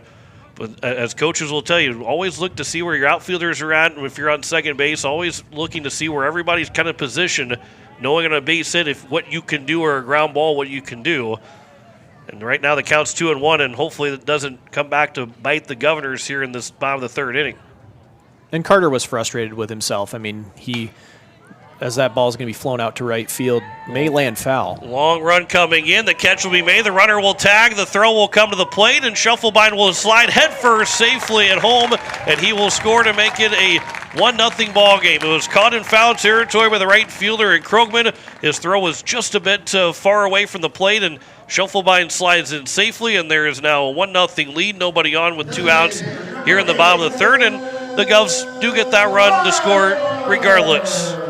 But what I was saying before was, I think he was frustrated that he didn't take advantage on that ground ball to shortstop after seeing where the shortstop was lined up on the play before, being back in the hole as opposed to trying to cut the run. But regardless, doesn't matter. He comes across on the sacrifice fly by Sun and Shine, and it's a 1-0 ball game. Here's a ground ball by Will Eilers to the second baseman. Schneider will field. His throw to first will be in time, and that will take care of the inning. But the Governors do get that run. A leadoff double comes in to score. 1 run on 1 hit, no errors, and no one left on base. 3 completes here at Hyde Stadium in Game 2. The Governors lead at 1-0 over Brookings. Back in a minute on KCCR, and you're watching it on YouTube at KCCR Sports. Your mornings shouldn't start in chaos. At Pure Closets, we create custom closets, laundry rooms, mudrooms, and more designed to change how your day starts, lowering stress, lifting your mood, and helping you get out the door on time. Manufactured locally in Pierre, our solutions are built around how you live. Reclaim your time by reclaiming your space. Call Pure Closets at 605-223-5855 for a free in-home design consultation. Pure Closets, organized for life. When you're in the need for high-quality replacement auto parts, look no further than Zander Auto Parts and Machine Shop in Pierre. Zander's has been servicing the Pierre area for over 40 years. Their professional parts techs can get you the parts you need and get you back on the road. Stop by Zander Auto Parts and Machine Shop at 500 West Sioux in Pierre or call 224-9221. Zander's, your source for domestic and foreign auto parts and accessories. As we welcome you back, it is the top of the fourth, and it is a 1-0 game on the American Family Insurance Brittany Shufflebind scoreboard. As the Governors have that 1-0 lead, and Carter Templeton will see Cooper Schneider, Talon Hyde, and Jace Bauer, 2, 3, and 4 to start this top of the fourth inning. John Michael alongside Blake Dean on this Sunday afternoon. And, last inning we had the near balk against the Brookings Bobcats, but it was not called, which seemed to be more of a balk than what was in the St. Thomas. I can't think of who they were playing. It was a 21 Northern Colorado. Northern Colorado. It was a 21-inning game. I think the bases were loaded, or at least the runner was on at third, and they called a balk on the pitcher that scored the game-winning run in the 21st inning as this was fouled out of play. And it seemed like when I watched the video that it was probably more that the umpires are ready to go home. Because it did not look like a balk at all. There was zero to me that looked like a balk at any points. Here's the 0-1 pitch. That will bounce in, and the count's now 1-1. Well, can you blame them? I mean, they basically did enough. They did 2 full games. Well, I was going to say they did a game in 3 innings of free work, basically. Right, yeah. Here's the 1-1 pitch by Carter Templeton. That will drop in for a strike, and the count's now 1-2 to Cooper Schneider, which after the first game on Thursday, Pierre won 15-11 over Aberdeen, took 2 hours and 26 minutes. I was walking over to the first base dugout to get the scorecard. Here's a ground ball that is fouled. They're the lineup for Game 2 for the Governors. I believe it was Hudson Stosher that was starting to walk towards the right field bullpen, and he goes, "Hey, do you get paid by the hour?" I go, "Nope, I get paid by the game." So every long game, I get the same amount as if it's a hour. This last game was an hour and 33. I get the same amount as that 2 hour and 56-minute game that was played Thursday night. Which is why we've preached since the beginning of our time broadcasting together. We love strikes because strikes make outs, and outs make innings, and innings make a ball game. That exactly. We love to see a good, clean baseball game because Yes. that just keeps things moving along. Big fan. I mean, you get paid the same no matter what. So you get. I was going to say I don't get paid. I guess. so. I guess you could say you get paid by the hour. Sure. 1-2 pitch is fouled back, and the count remains a ball and 2 strikes. But the umpire in that game, like I said, you called a free baseball game of another game in 3 innings, which then takes you back to Atlanta and Pittsburgh so many years ago when it was a 18 or 19-inning game. This will hit Cooper Schneider, so the leadoff man is on base to start the top of the 4th here for the Brookings Bobcats, and it will bring up now going to be Talon Hyde, the pitcher. And Schneider is a base-stealing threat. He is tied for the team lead with 4 stolen bases coming into this ball game. So maybe look for a straight steal or maybe a hit-and-run situation with Talon Hyde in the box. Hyde is 0 for 1. He struck out looking in that top of the 1st inning. So far on the day, Talon Hyde does have a hit. He will show bunt and will bunt it foul back to the netting. It's a 1-0 game at the top of the 4th, and where Brookings has scored just 1 run so far in this doubleheader. You start to try to change things around. A lot of times you don't see the number 3-man bunt the baseball or show bunt, but he did bunt that first one foul. He'll swing away here, but that one was taken high, and the count's now 1-1.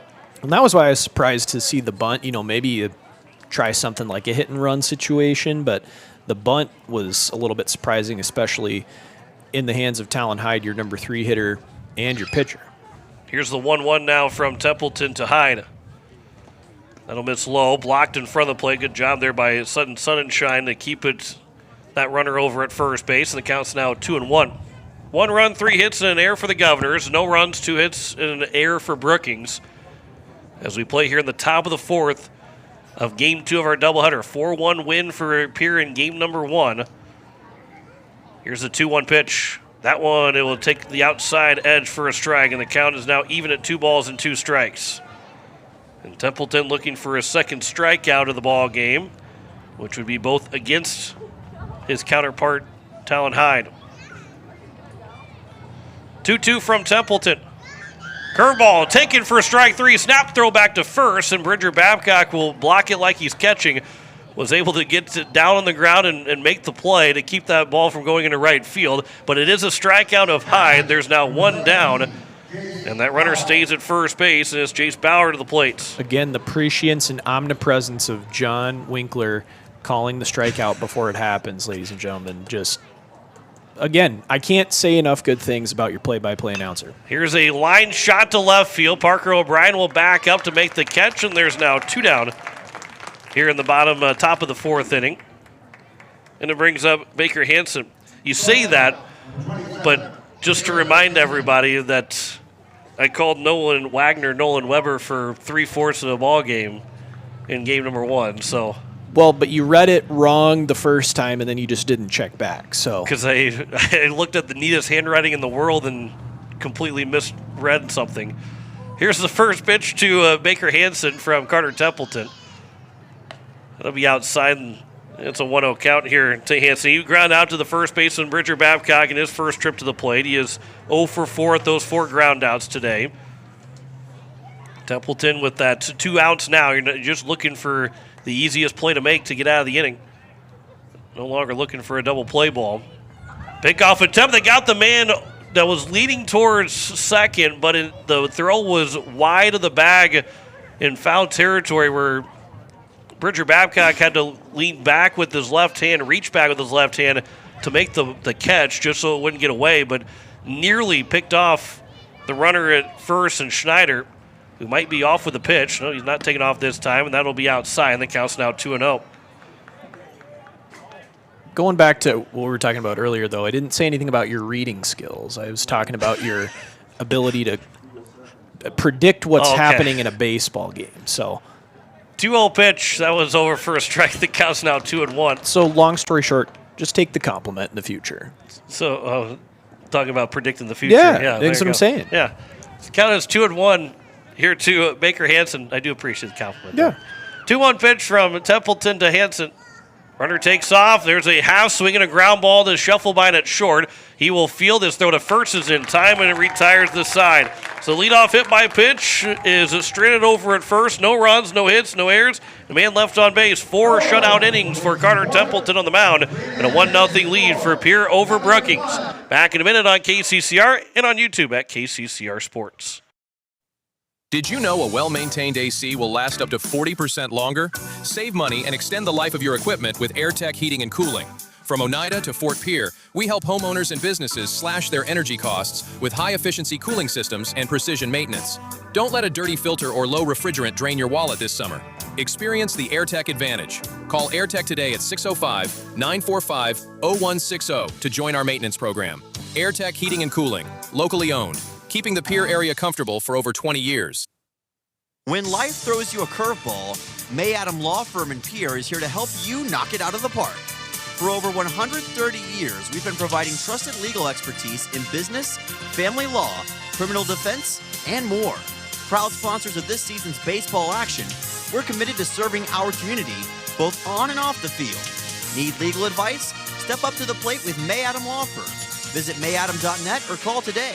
May Adam, South Dakota's law firm since 1881.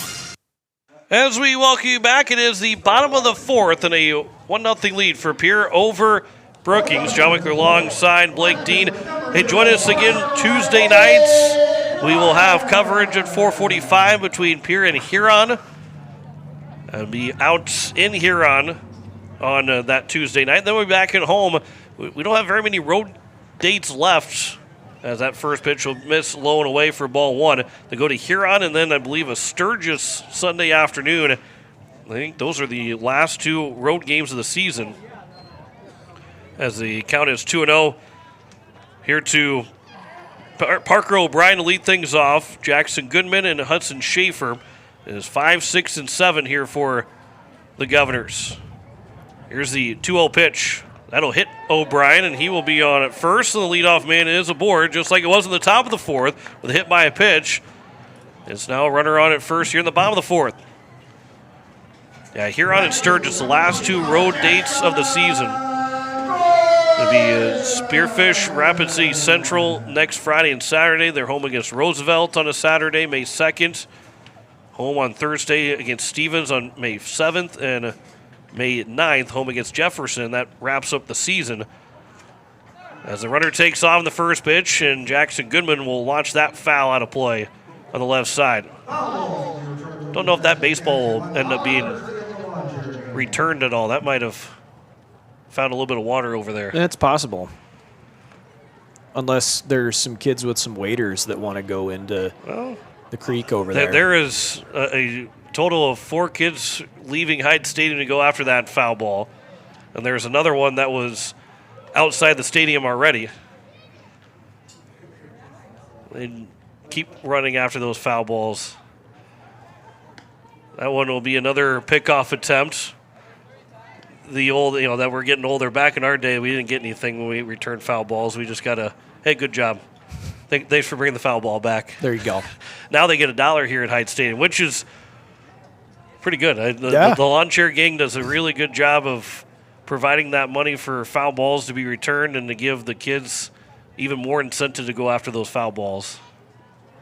And maybe, I guess, some adults too. Here's a bunt attempt. That will be a fair ball. Goodman looked back thinking it was a foul ball, but he was thrown out as the sacrifice is complete 2-3. And the runner does move up to second in Parker O'Brien, so a good bunt there from Goodman. And there's one down here in the bottom of the fourth, and it will bring up Hudson Schaefer. Yeah, good job of sacrificing there by Goodman on the bunt, and that'll get one of your senior captains up in Hudson Schaefer. I've noticed that the Govs have a few guys with C's on their chest on their jerseys. I've seen Carter Scheffelbein have one. Hudson Schaefer's got one. I think Bridger Babcock's got one as well.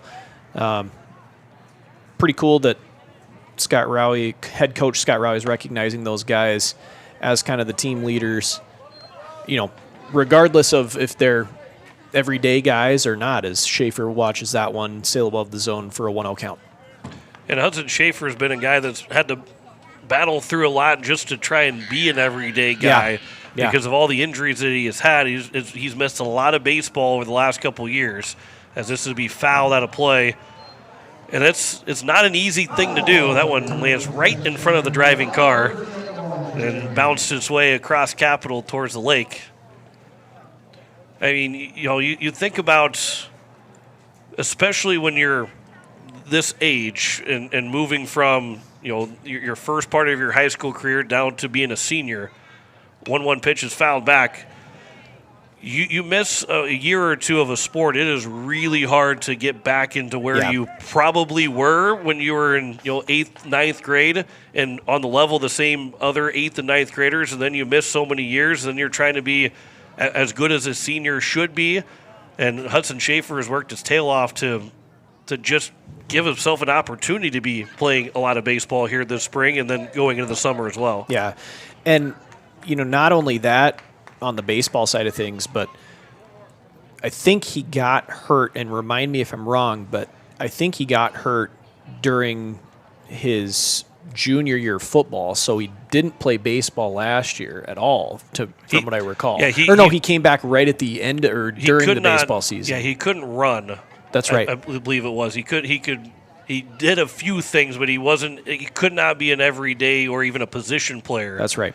As here's a fly ball on the left side on the infield, right at the edge of the dirt. The catch is made by the shortstop and Hansen. There's now 2 down here in the bottom of the 4th inning, and it brings up Bridger Babcock with 2 away. But to finish that thought, Hudson's had a heck of a senior season, being a key contributor on the football team as a linebacker and special teams guy, that on a team that goes back to the mountaintop in the Pierre Governor football team, and now he's getting a chance back on the baseball field to contribute on a regular basis as well. So good to see guys getting healthy, especially as they're, really upperclassmen in his senior season, in Hudson's case, to finish out his high school career. First pitch is missed outside for ball 1 to Bridger Babcock. As he is looking to drive in the run, he got a base hit with a little bit of a floating shot over the left field, third baseman's head. Here's a line shot over the first baseman's head. Runner around third, and he will come in to score, and it's a 2-0 lead and an RBI single for Bridger Babcock. And then the ball will get away from the catcher, which will allow Babcock to get his way to second, and the Governors will take a 2-0 advantage on the RBI single for Bridger Babcock, his second hit today. And the Govs double their lead now, up 2-0 here in the bottom of the 4th. Nice piece of hitting there by Bridger. Line drive shot over the first baseman's head, and the run probably would have scored anyway, but Krogman threw the ball in from right field and basically missed all the cutoffs and bounced in front of the catcher, and the catcher was unable to field it cleanly, and it rolled back behind him, so that allowed Babcock to get to second base, and now he's in scoring position with 2 outs. Yeah, that's again, fundamental baseball, and those small mistakes can lead to something big here for the Governors. The 0-1 pitch, Furman with a ground ball over to the third baseman, fielded by Wagner. His throw to first will retire the side, though, here in the bottom of the 4th inning. But a run does score on 1 hit in the inning, Bridger Babcock's RBI single. There was 1 error and 1 man left on base. We head to the 5th, the halfway home in Game 2. Pierre now leads it 2-0 over Brookings. Back in a minute on KCCR, and you're watching it on YouTube at KCCR Sports. Building a home.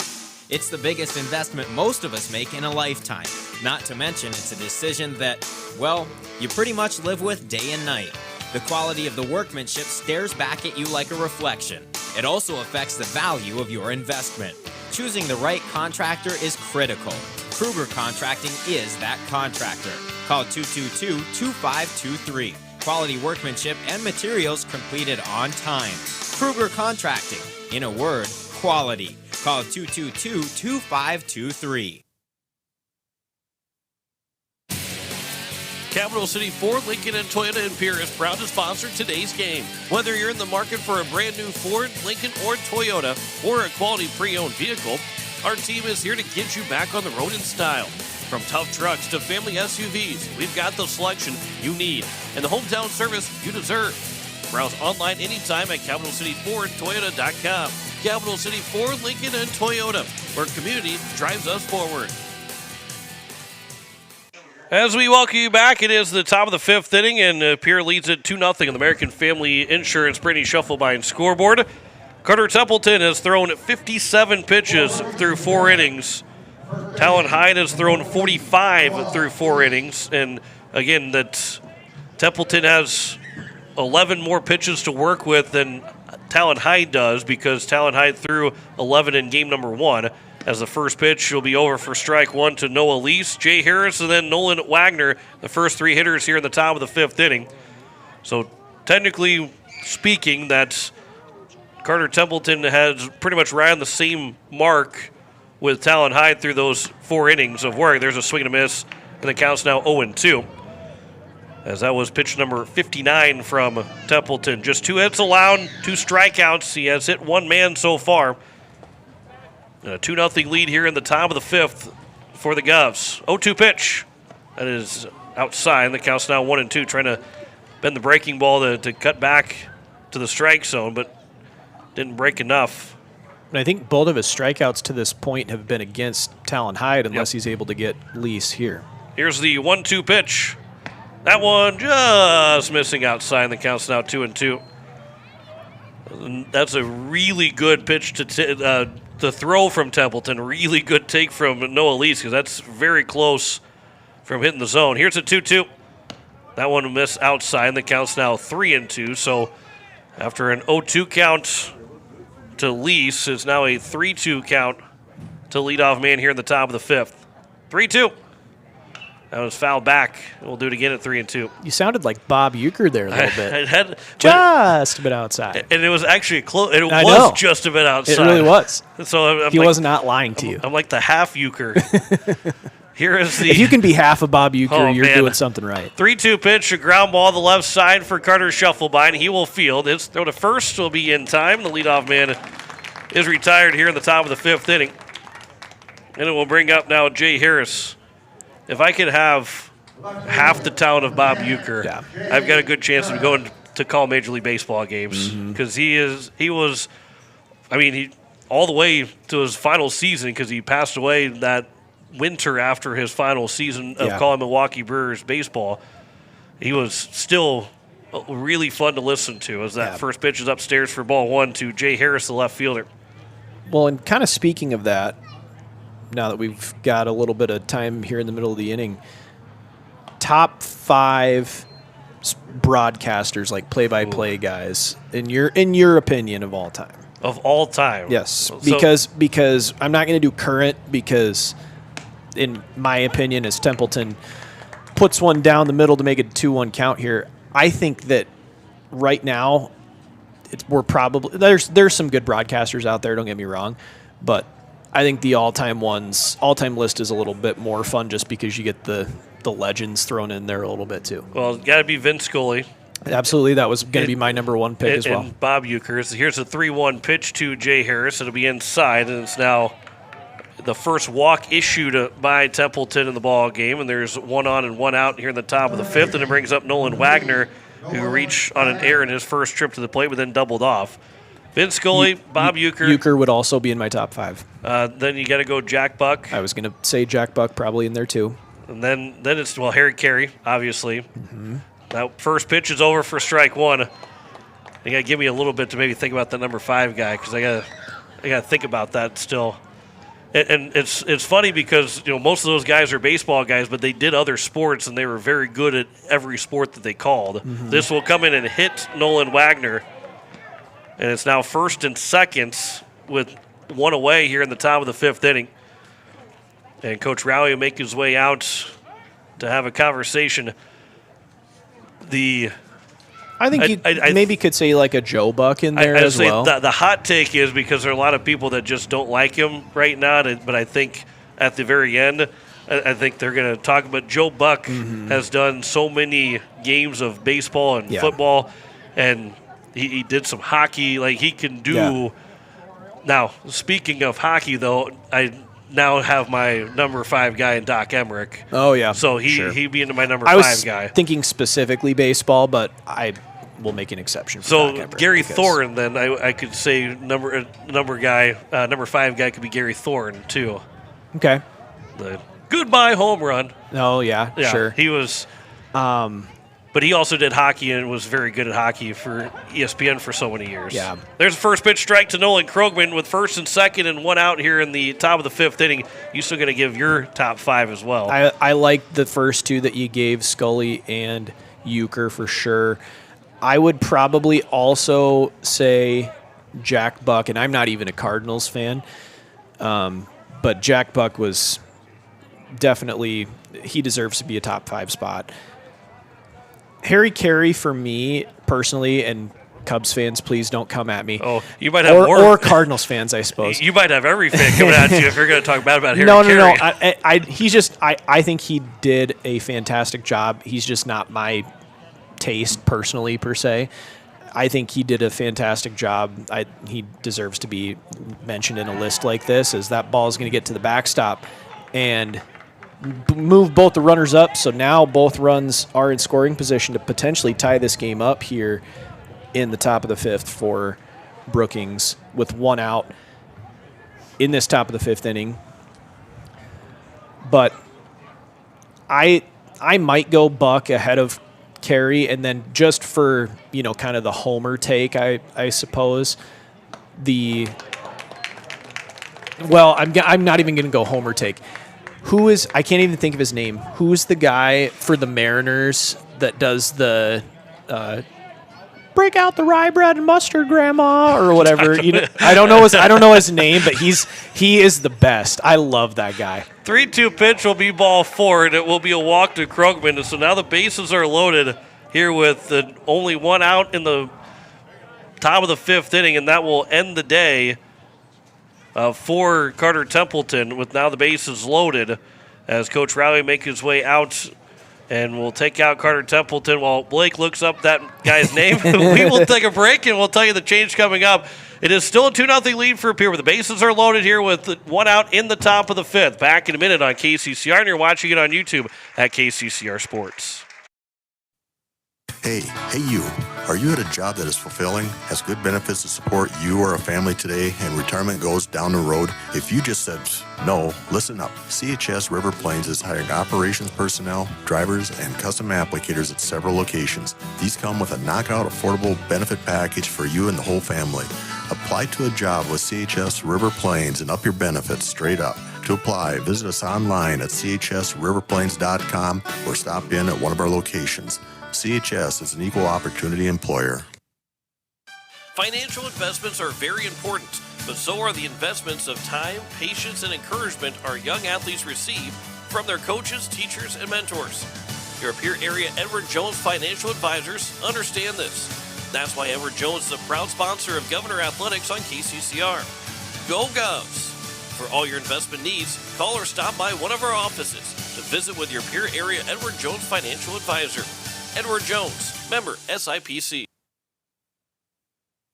As we welcome you back, here it is, the bases loaded with only 1 out here in the top of the 5th, and it is going to be Porter Hunsley called on to try and keep this a 2-0 ball game. Jaron Deal will move his way into center field.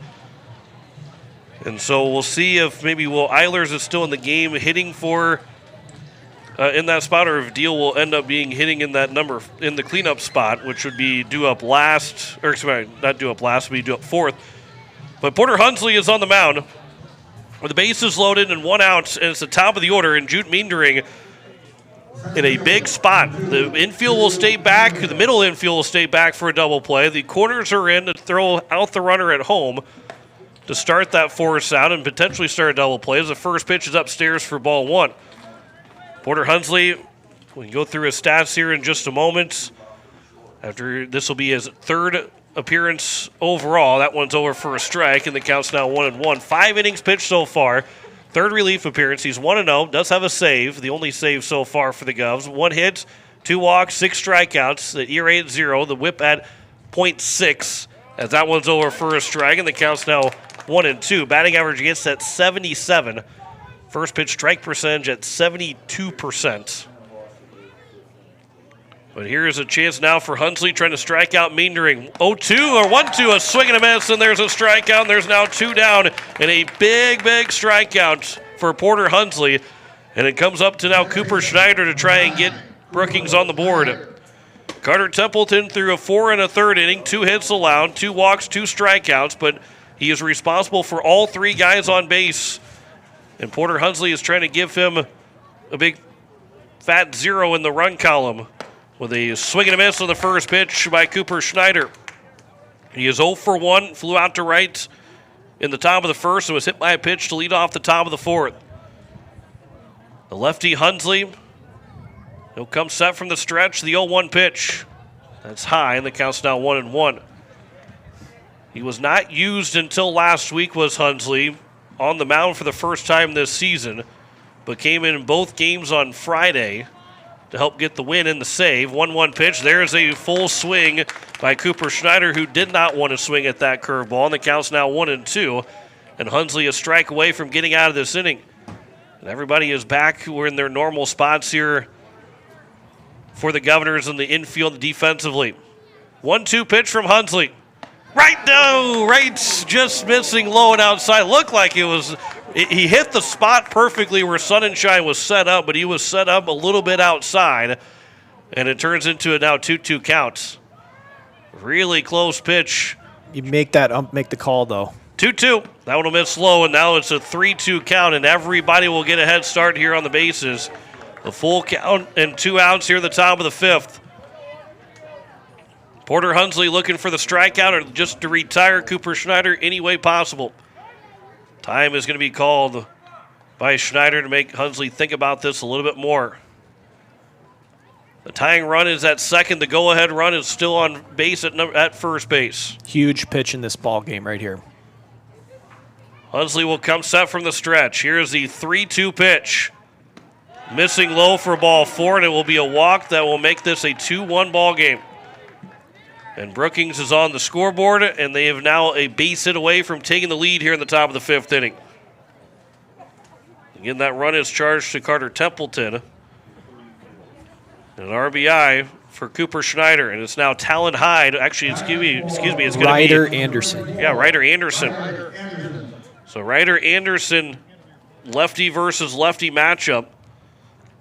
Don't see that very often, but I think, well, and it's an interesting type of scenario as the first pitch will miss low for ball 1. Lefty pitchers don't really like to throw to lefty hitters, but lefty hitters don't like to hit against lefty pitchers either. Here's the 1-0 pitch. That one is at the knees for a strike, and the count's now 1-1. But Ryder Anderson, who is looking for his first hit of the season, he's 0 for 5 so far, is in the spot to try and tie this game up. He's hitting for Talon Hyde right now. This will be popped up on the infield behind home plate. Sunshine backpedals. He will dive behind him to make the catch and retire the side here at the top of the 5th inning and keep this a 2-1 game. Right at the last moment, Sunshine took one step back, reached back and made the catch, and that will end it here at the top of the 5th. 1 run scores without a hit in the inning. There are no errors and 3 men left on base. We head to the bottom of the 5th, and Pierre still leads it 2-1 over Brookings. Back in a minute on KCCR, and you're watching it on YouTube at KCCR Sports. Step up to the plate with Kathy Sunshine Properties in Pierre, your go-to for buying, selling, and finding your perfect home. Whether you're looking for a cozy cottage or a spacious family home, Kathy Sunshine Properties has you covered. We're committed to helping you make your next big move, on the field or in your life. Ready to find your dream home? Call Kathy Sunshine Properties at 605-224-5588. Your home run in real estate. No one likes to have electrical problems, but when they happen, call Todd's Electric at 223-2518. With over 28 years of experience, Todd's Electric can handle any type of electrical problem, whether it's residential, commercial, or agricultural. Their knowledgeable staff knows and understands the importance of your home, business, or ag facility and are prepared to help. Call Todd's Electric at 223-2518. That's 223-2518. Todd's Electric, serving the Pierre and Fort Pierre areas. The line to power. It is the bottom of the fifth, and Talon Hyde is back on the mound, so it was the re-entry rule to be used for Brookings as Ryder Anderson hit for Talon Hyde, but it is Hyde that's back on the mound as he will deal at the top of the order. Carter Shuffleby, Porter Hunsley, and Sunshine. He might reach his base. It'll be Will Eilers as you're listening to KCCR Pierre Riverfront Broadcasting Station. First pitch to Carter Shuffleby. He'll swing at that one and foul and a play on the right side. After we're done here with this doubleheader, we will join in progress Montreal and Tampa Bay. They just got underway about 3 minutes into that first period of Game 1 of that series. Colorado beat L.A. 2-1 in Game 1 of their series as Shuffleby will wait on that curveball and then hit it foul.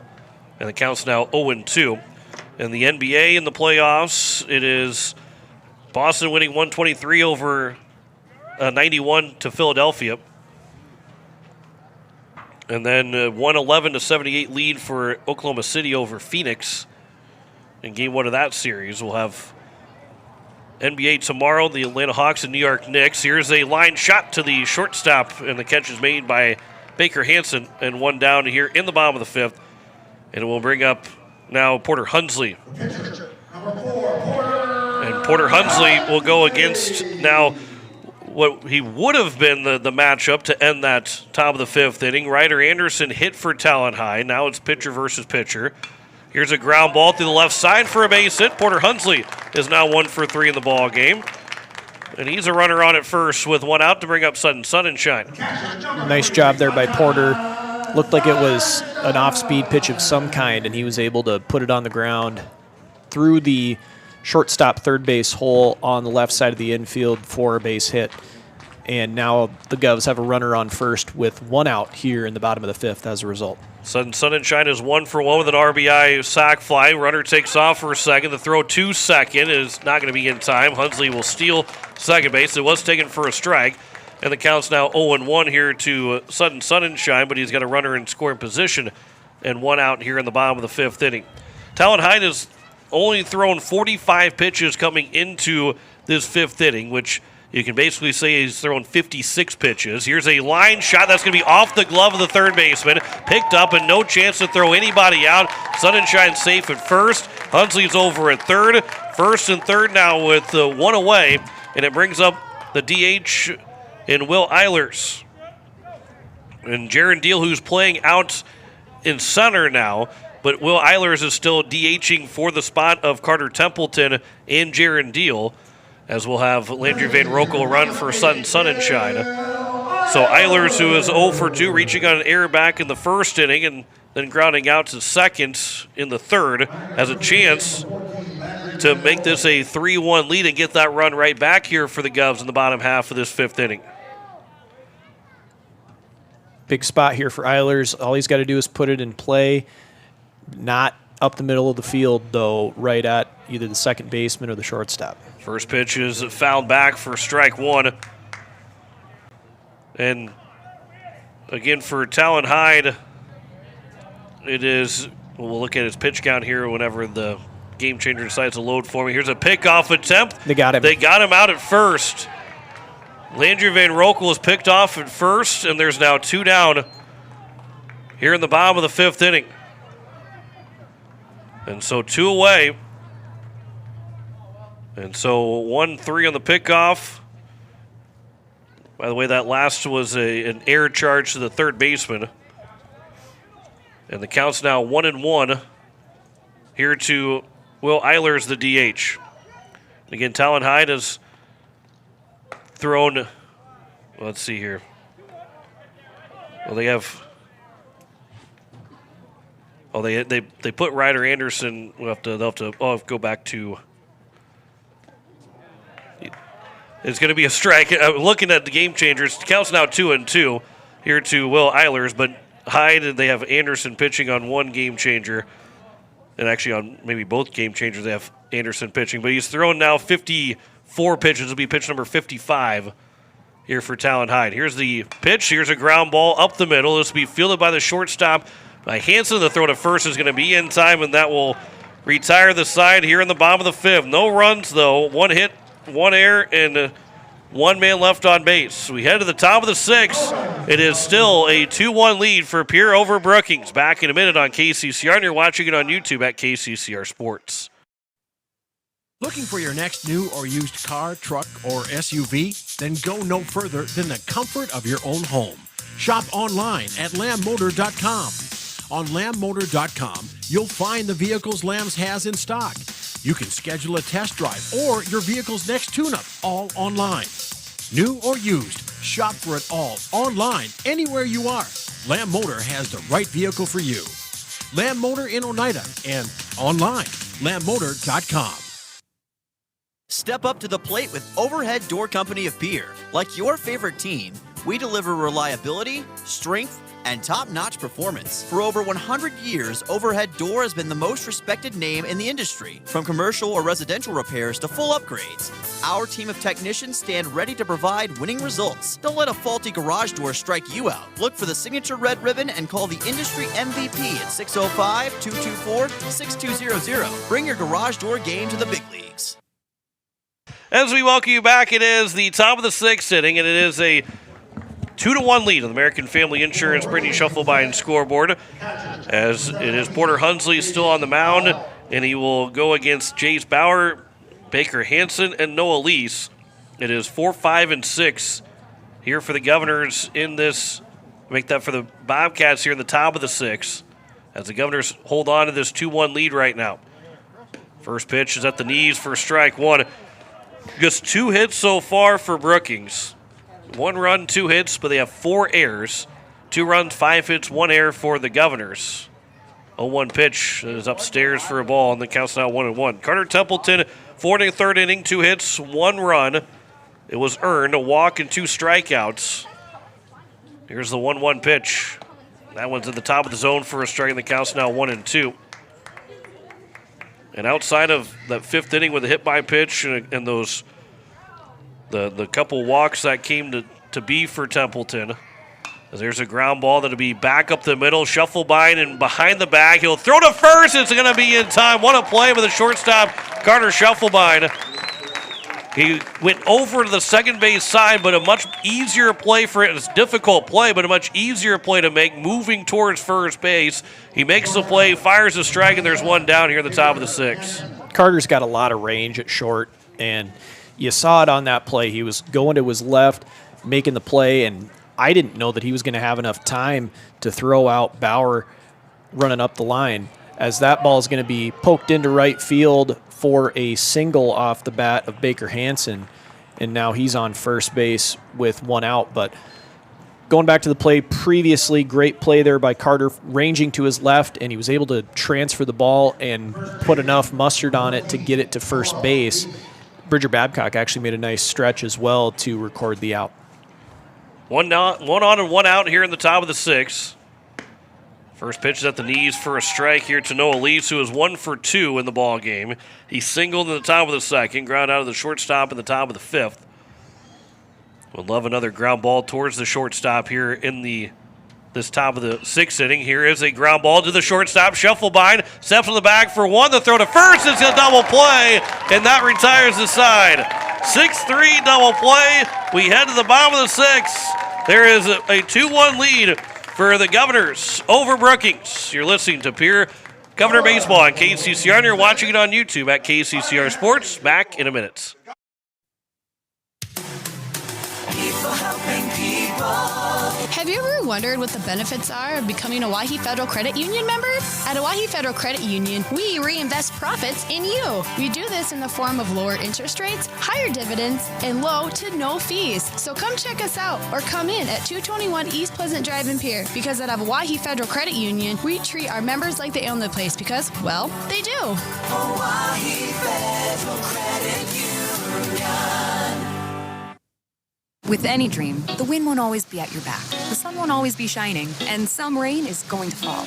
American Family Insurance is like a good solid roof that you can trust to protect your biggest dreams. With plans that could save you up to 23% when you bundle your home and auto. Also, you can continue to dream fearlessly, no matter what comes your way. American Family Insurance. Visit mfam.com to learn how discounts may apply to you. American Family Mutual Insurance Company assigned its operating company, 6000 American Parkway, Madison, Wisconsin. Contact the Brittany Shufflebine Agency, LLC, 224-6627.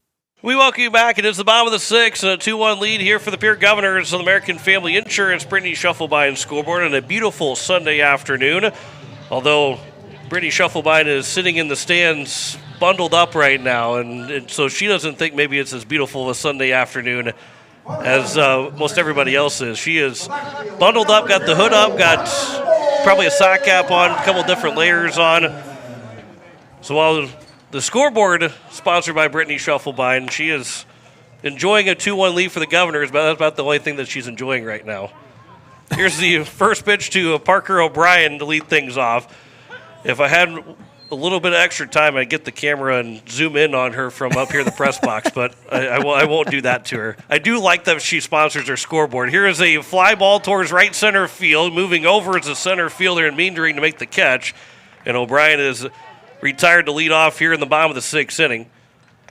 And it will bring up now the number 6 man in Jackson Goodman, who is 0 for 1 as he ground out of the shortstop and also had a sacrifice bunt back in that fourth inning. Talon Hyde still on the mound here for the Bobcats, as this one will be popped up towards right field, coming in a long run, but Krogman will make the catch, and there's quickly 2 down here in the bottom of the sixth inning, and it will bring up now the number 7 man in Hudson Schaefer, the third baseman, who is 0 for 2.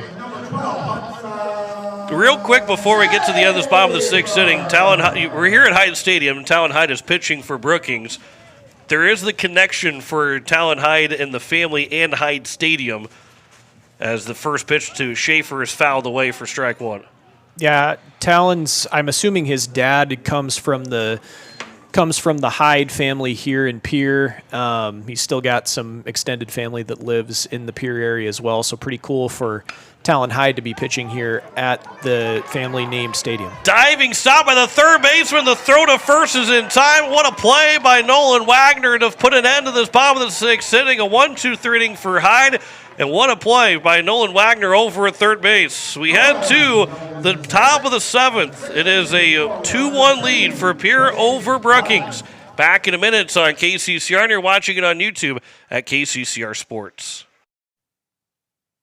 Spring is the season for a fresh start, and that includes your technology. Whether you are looking to upgrade or need to breathe new life into your current device, CommTech is your one-stop solution. Experience the brilliance of LG OLED TVs, the immersive sound of Sonos and JBL, or the unmatched performance of Lenovo laptops. Buy with confidence thanks to our price match guarantee and 0% interest on selected purchases. We're your locally owned technology experts on the truck bypass. CommTech, we sell the best and fix the rest. Koenig of Oneida, Pierre, and Winter has provided our services to growers of South Dakota for over 50 years. We focus on providing our customers with the products, services, and attention to detail that each farmer needs to succeed. For your individual needs of custom spraying, liquid or dry fertilizer, chemical, soil sampling, seed sales, and treating, stop in and see us at Koenig with offices located in Oneida, Pierre, and Winter. As we welcome you back, it is the top of the seventh and a 2-1 lead for Pierre over Brookings. Porter Hunsley will deal with 7, 8, and 9 as Jay Harris will lead things off, and the first pitch is over for strike 1. Porter Hunsley trying to put an end to this ball game and give the Governors a doubleheader sweep of the Bobcats, as this one will be fouled back out of play. That one landed right above the press box. And the count is now quickly 0-2. 0-2 pitch from Hunsley.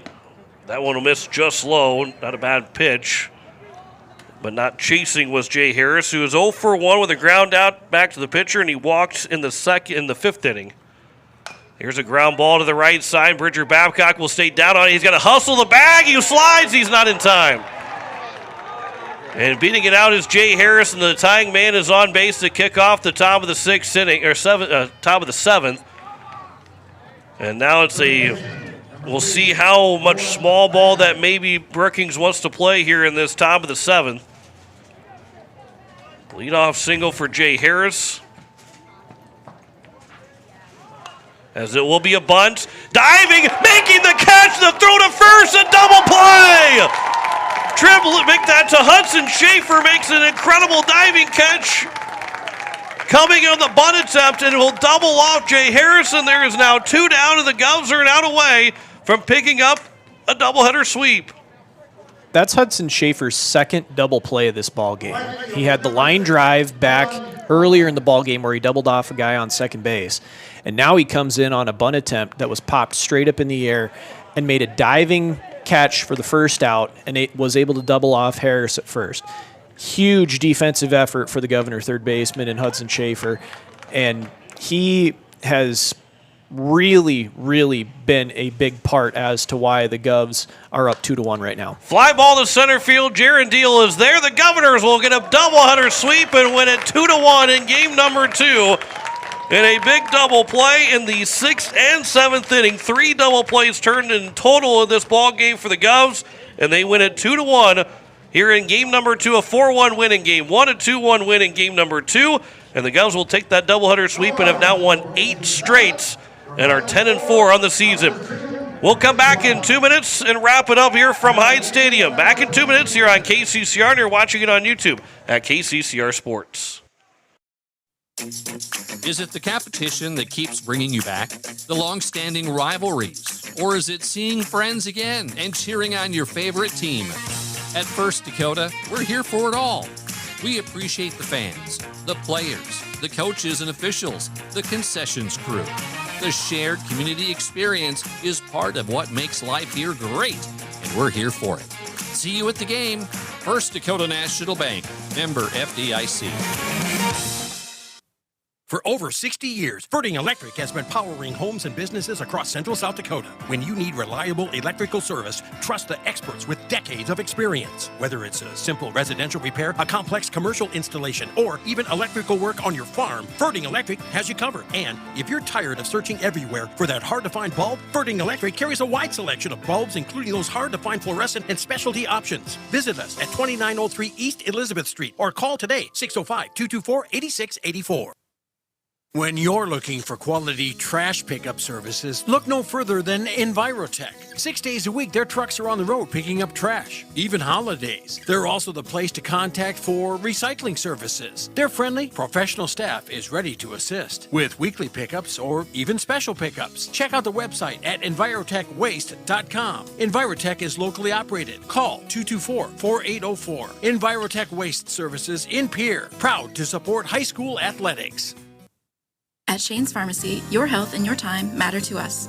Our team takes pride in providing personal, professional care, from filling your prescriptions quickly to answering your questions every step of the way. Need a little extra convenience? We offer free delivery right to your home or office. Because at Shane's Pharmacy, you're our family, friends, and neighbors, and we're honored to care for you. Shane's Pharmacy. Feel better for less and stay well with us. Call 605-223-9200 or stop by in Fort Pierre. Shane's Pharmacy. Proud to support our local high school athletes.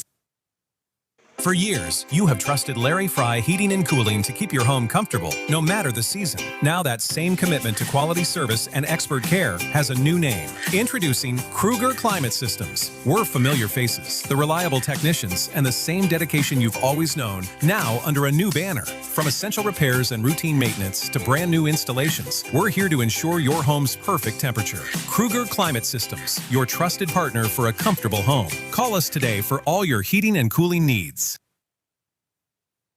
As we welcome you back, it is a final score, a 2-1 win for the Pierre Governors over the Brookings Bobcats, as we are here in the post-game showing the Governors with that big win.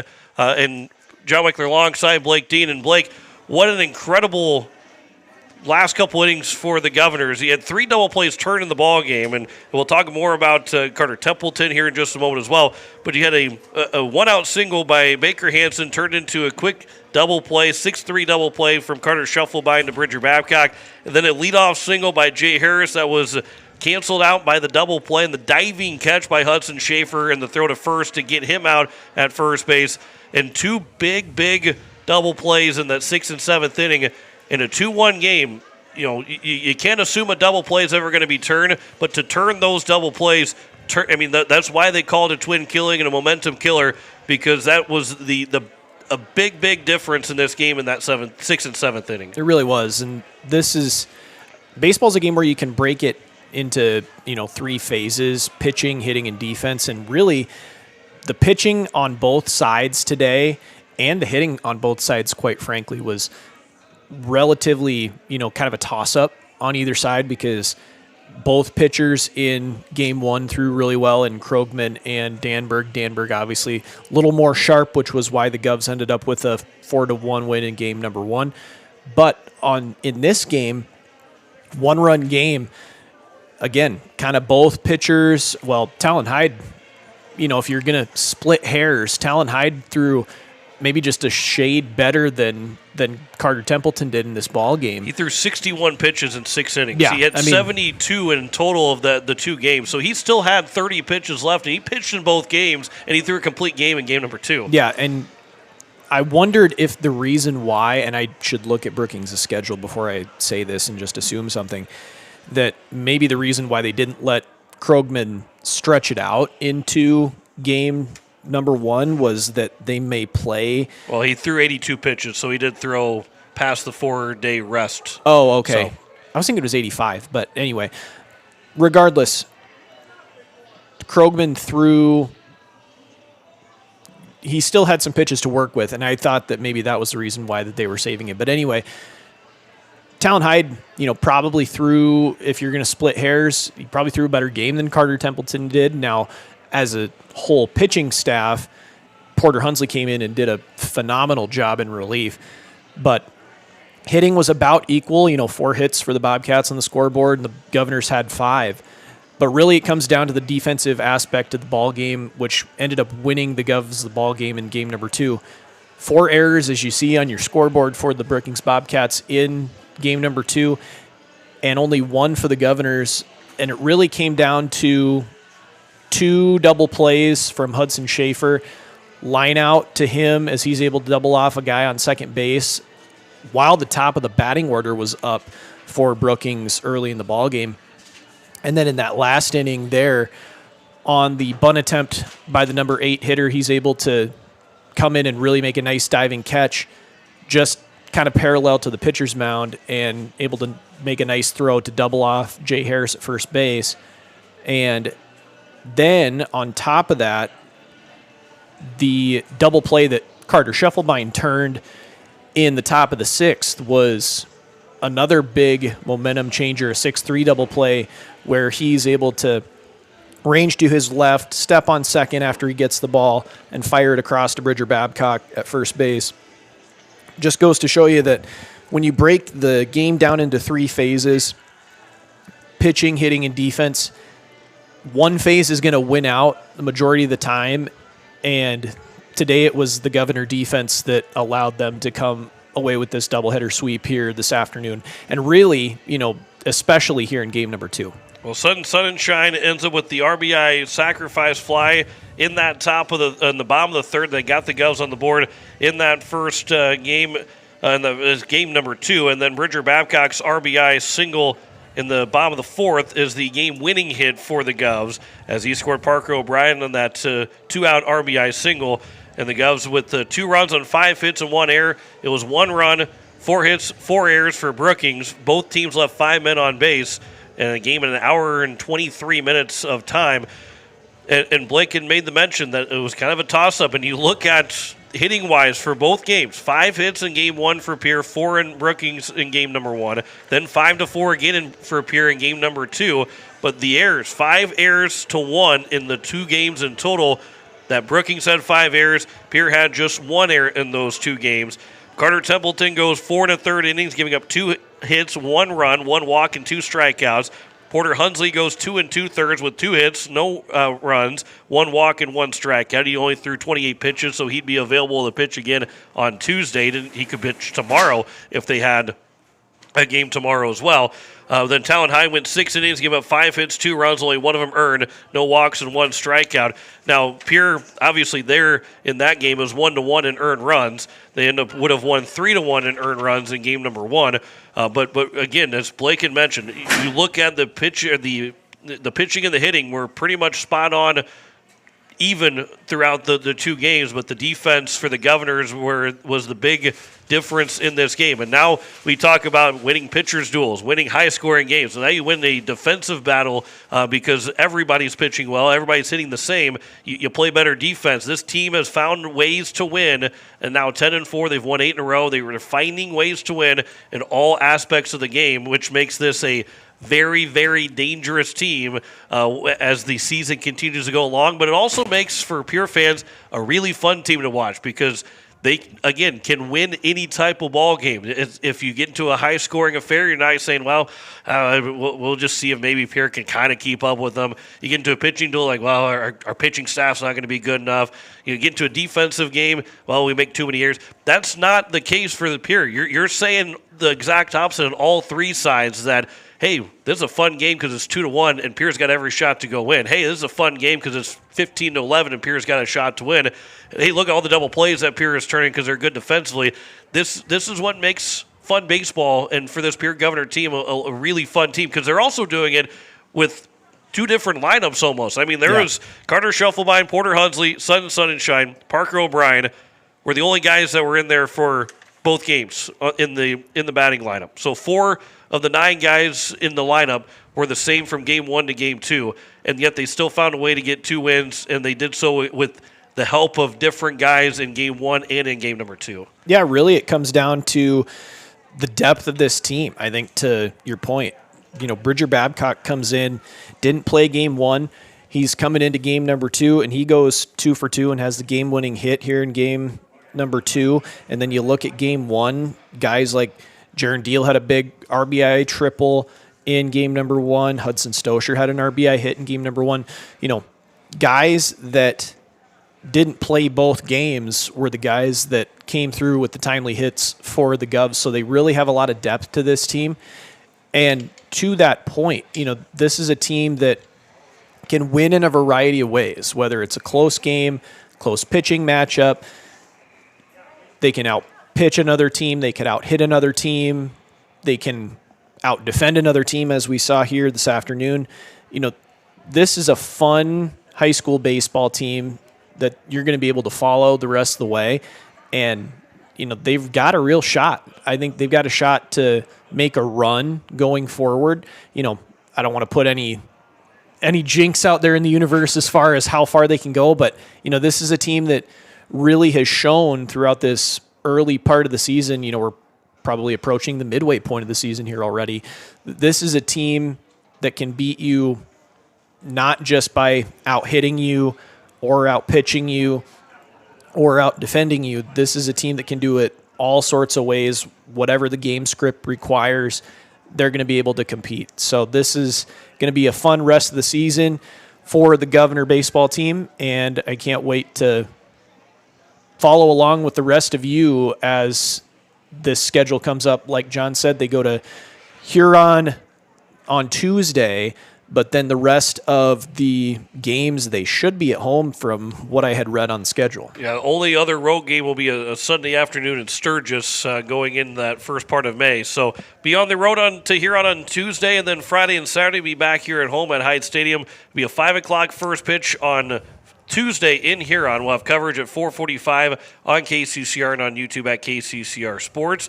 Coming up here in just a moment, we will get you out to Tampa Bay for the Montreal Canadiens and the Tampa Bay Lightning. It's a 1-0 lead late in the first period between Montreal and Tampa Bay. We'll have that coverage coming up here in just a moment. But again, a final score in games 1 and 2. A 4-1 win for Pierre in game 1. A 2-1 win for Pierre in game number 2 over the Brookings Bobcats, as they will take the doubleheader sweep over Brookings and now are 10-4 on the season. Brookings falls to 2-6, 8 straight wins now for the Governors, and they will take that winning streak into Huron on Tuesday. I want to say thanks to Eliza Mayer back at the station. John McNair alongside Blake Dean as we will see you Tuesday night, 4:45 with coverage and a 5 o'clock first pitch. It is a doubleheader sweep for the Pierre Governors over Brookings, 4-1 and 2-1 as we say so long from Hyde Stadium. You've been listening to Pierre Baseball on KCCR and on YouTube at KCCR Sports. Pierre Baseball is brought to you by Kathy Sunshine Properties, Kruger Contracting, Bank West, Overhead Doors, Stalkin Peterson LLP, Shane's Pharmacy, Capital City Ford, Lincoln, and Toyota, American Family Insurance Brittany Scheffelbein Agency, CHS River Plains, Dakota Plains Federal Credit Union, Ferding Electric, Pierre Closets, Dakota Sprinkler and Landscaping, and AGE.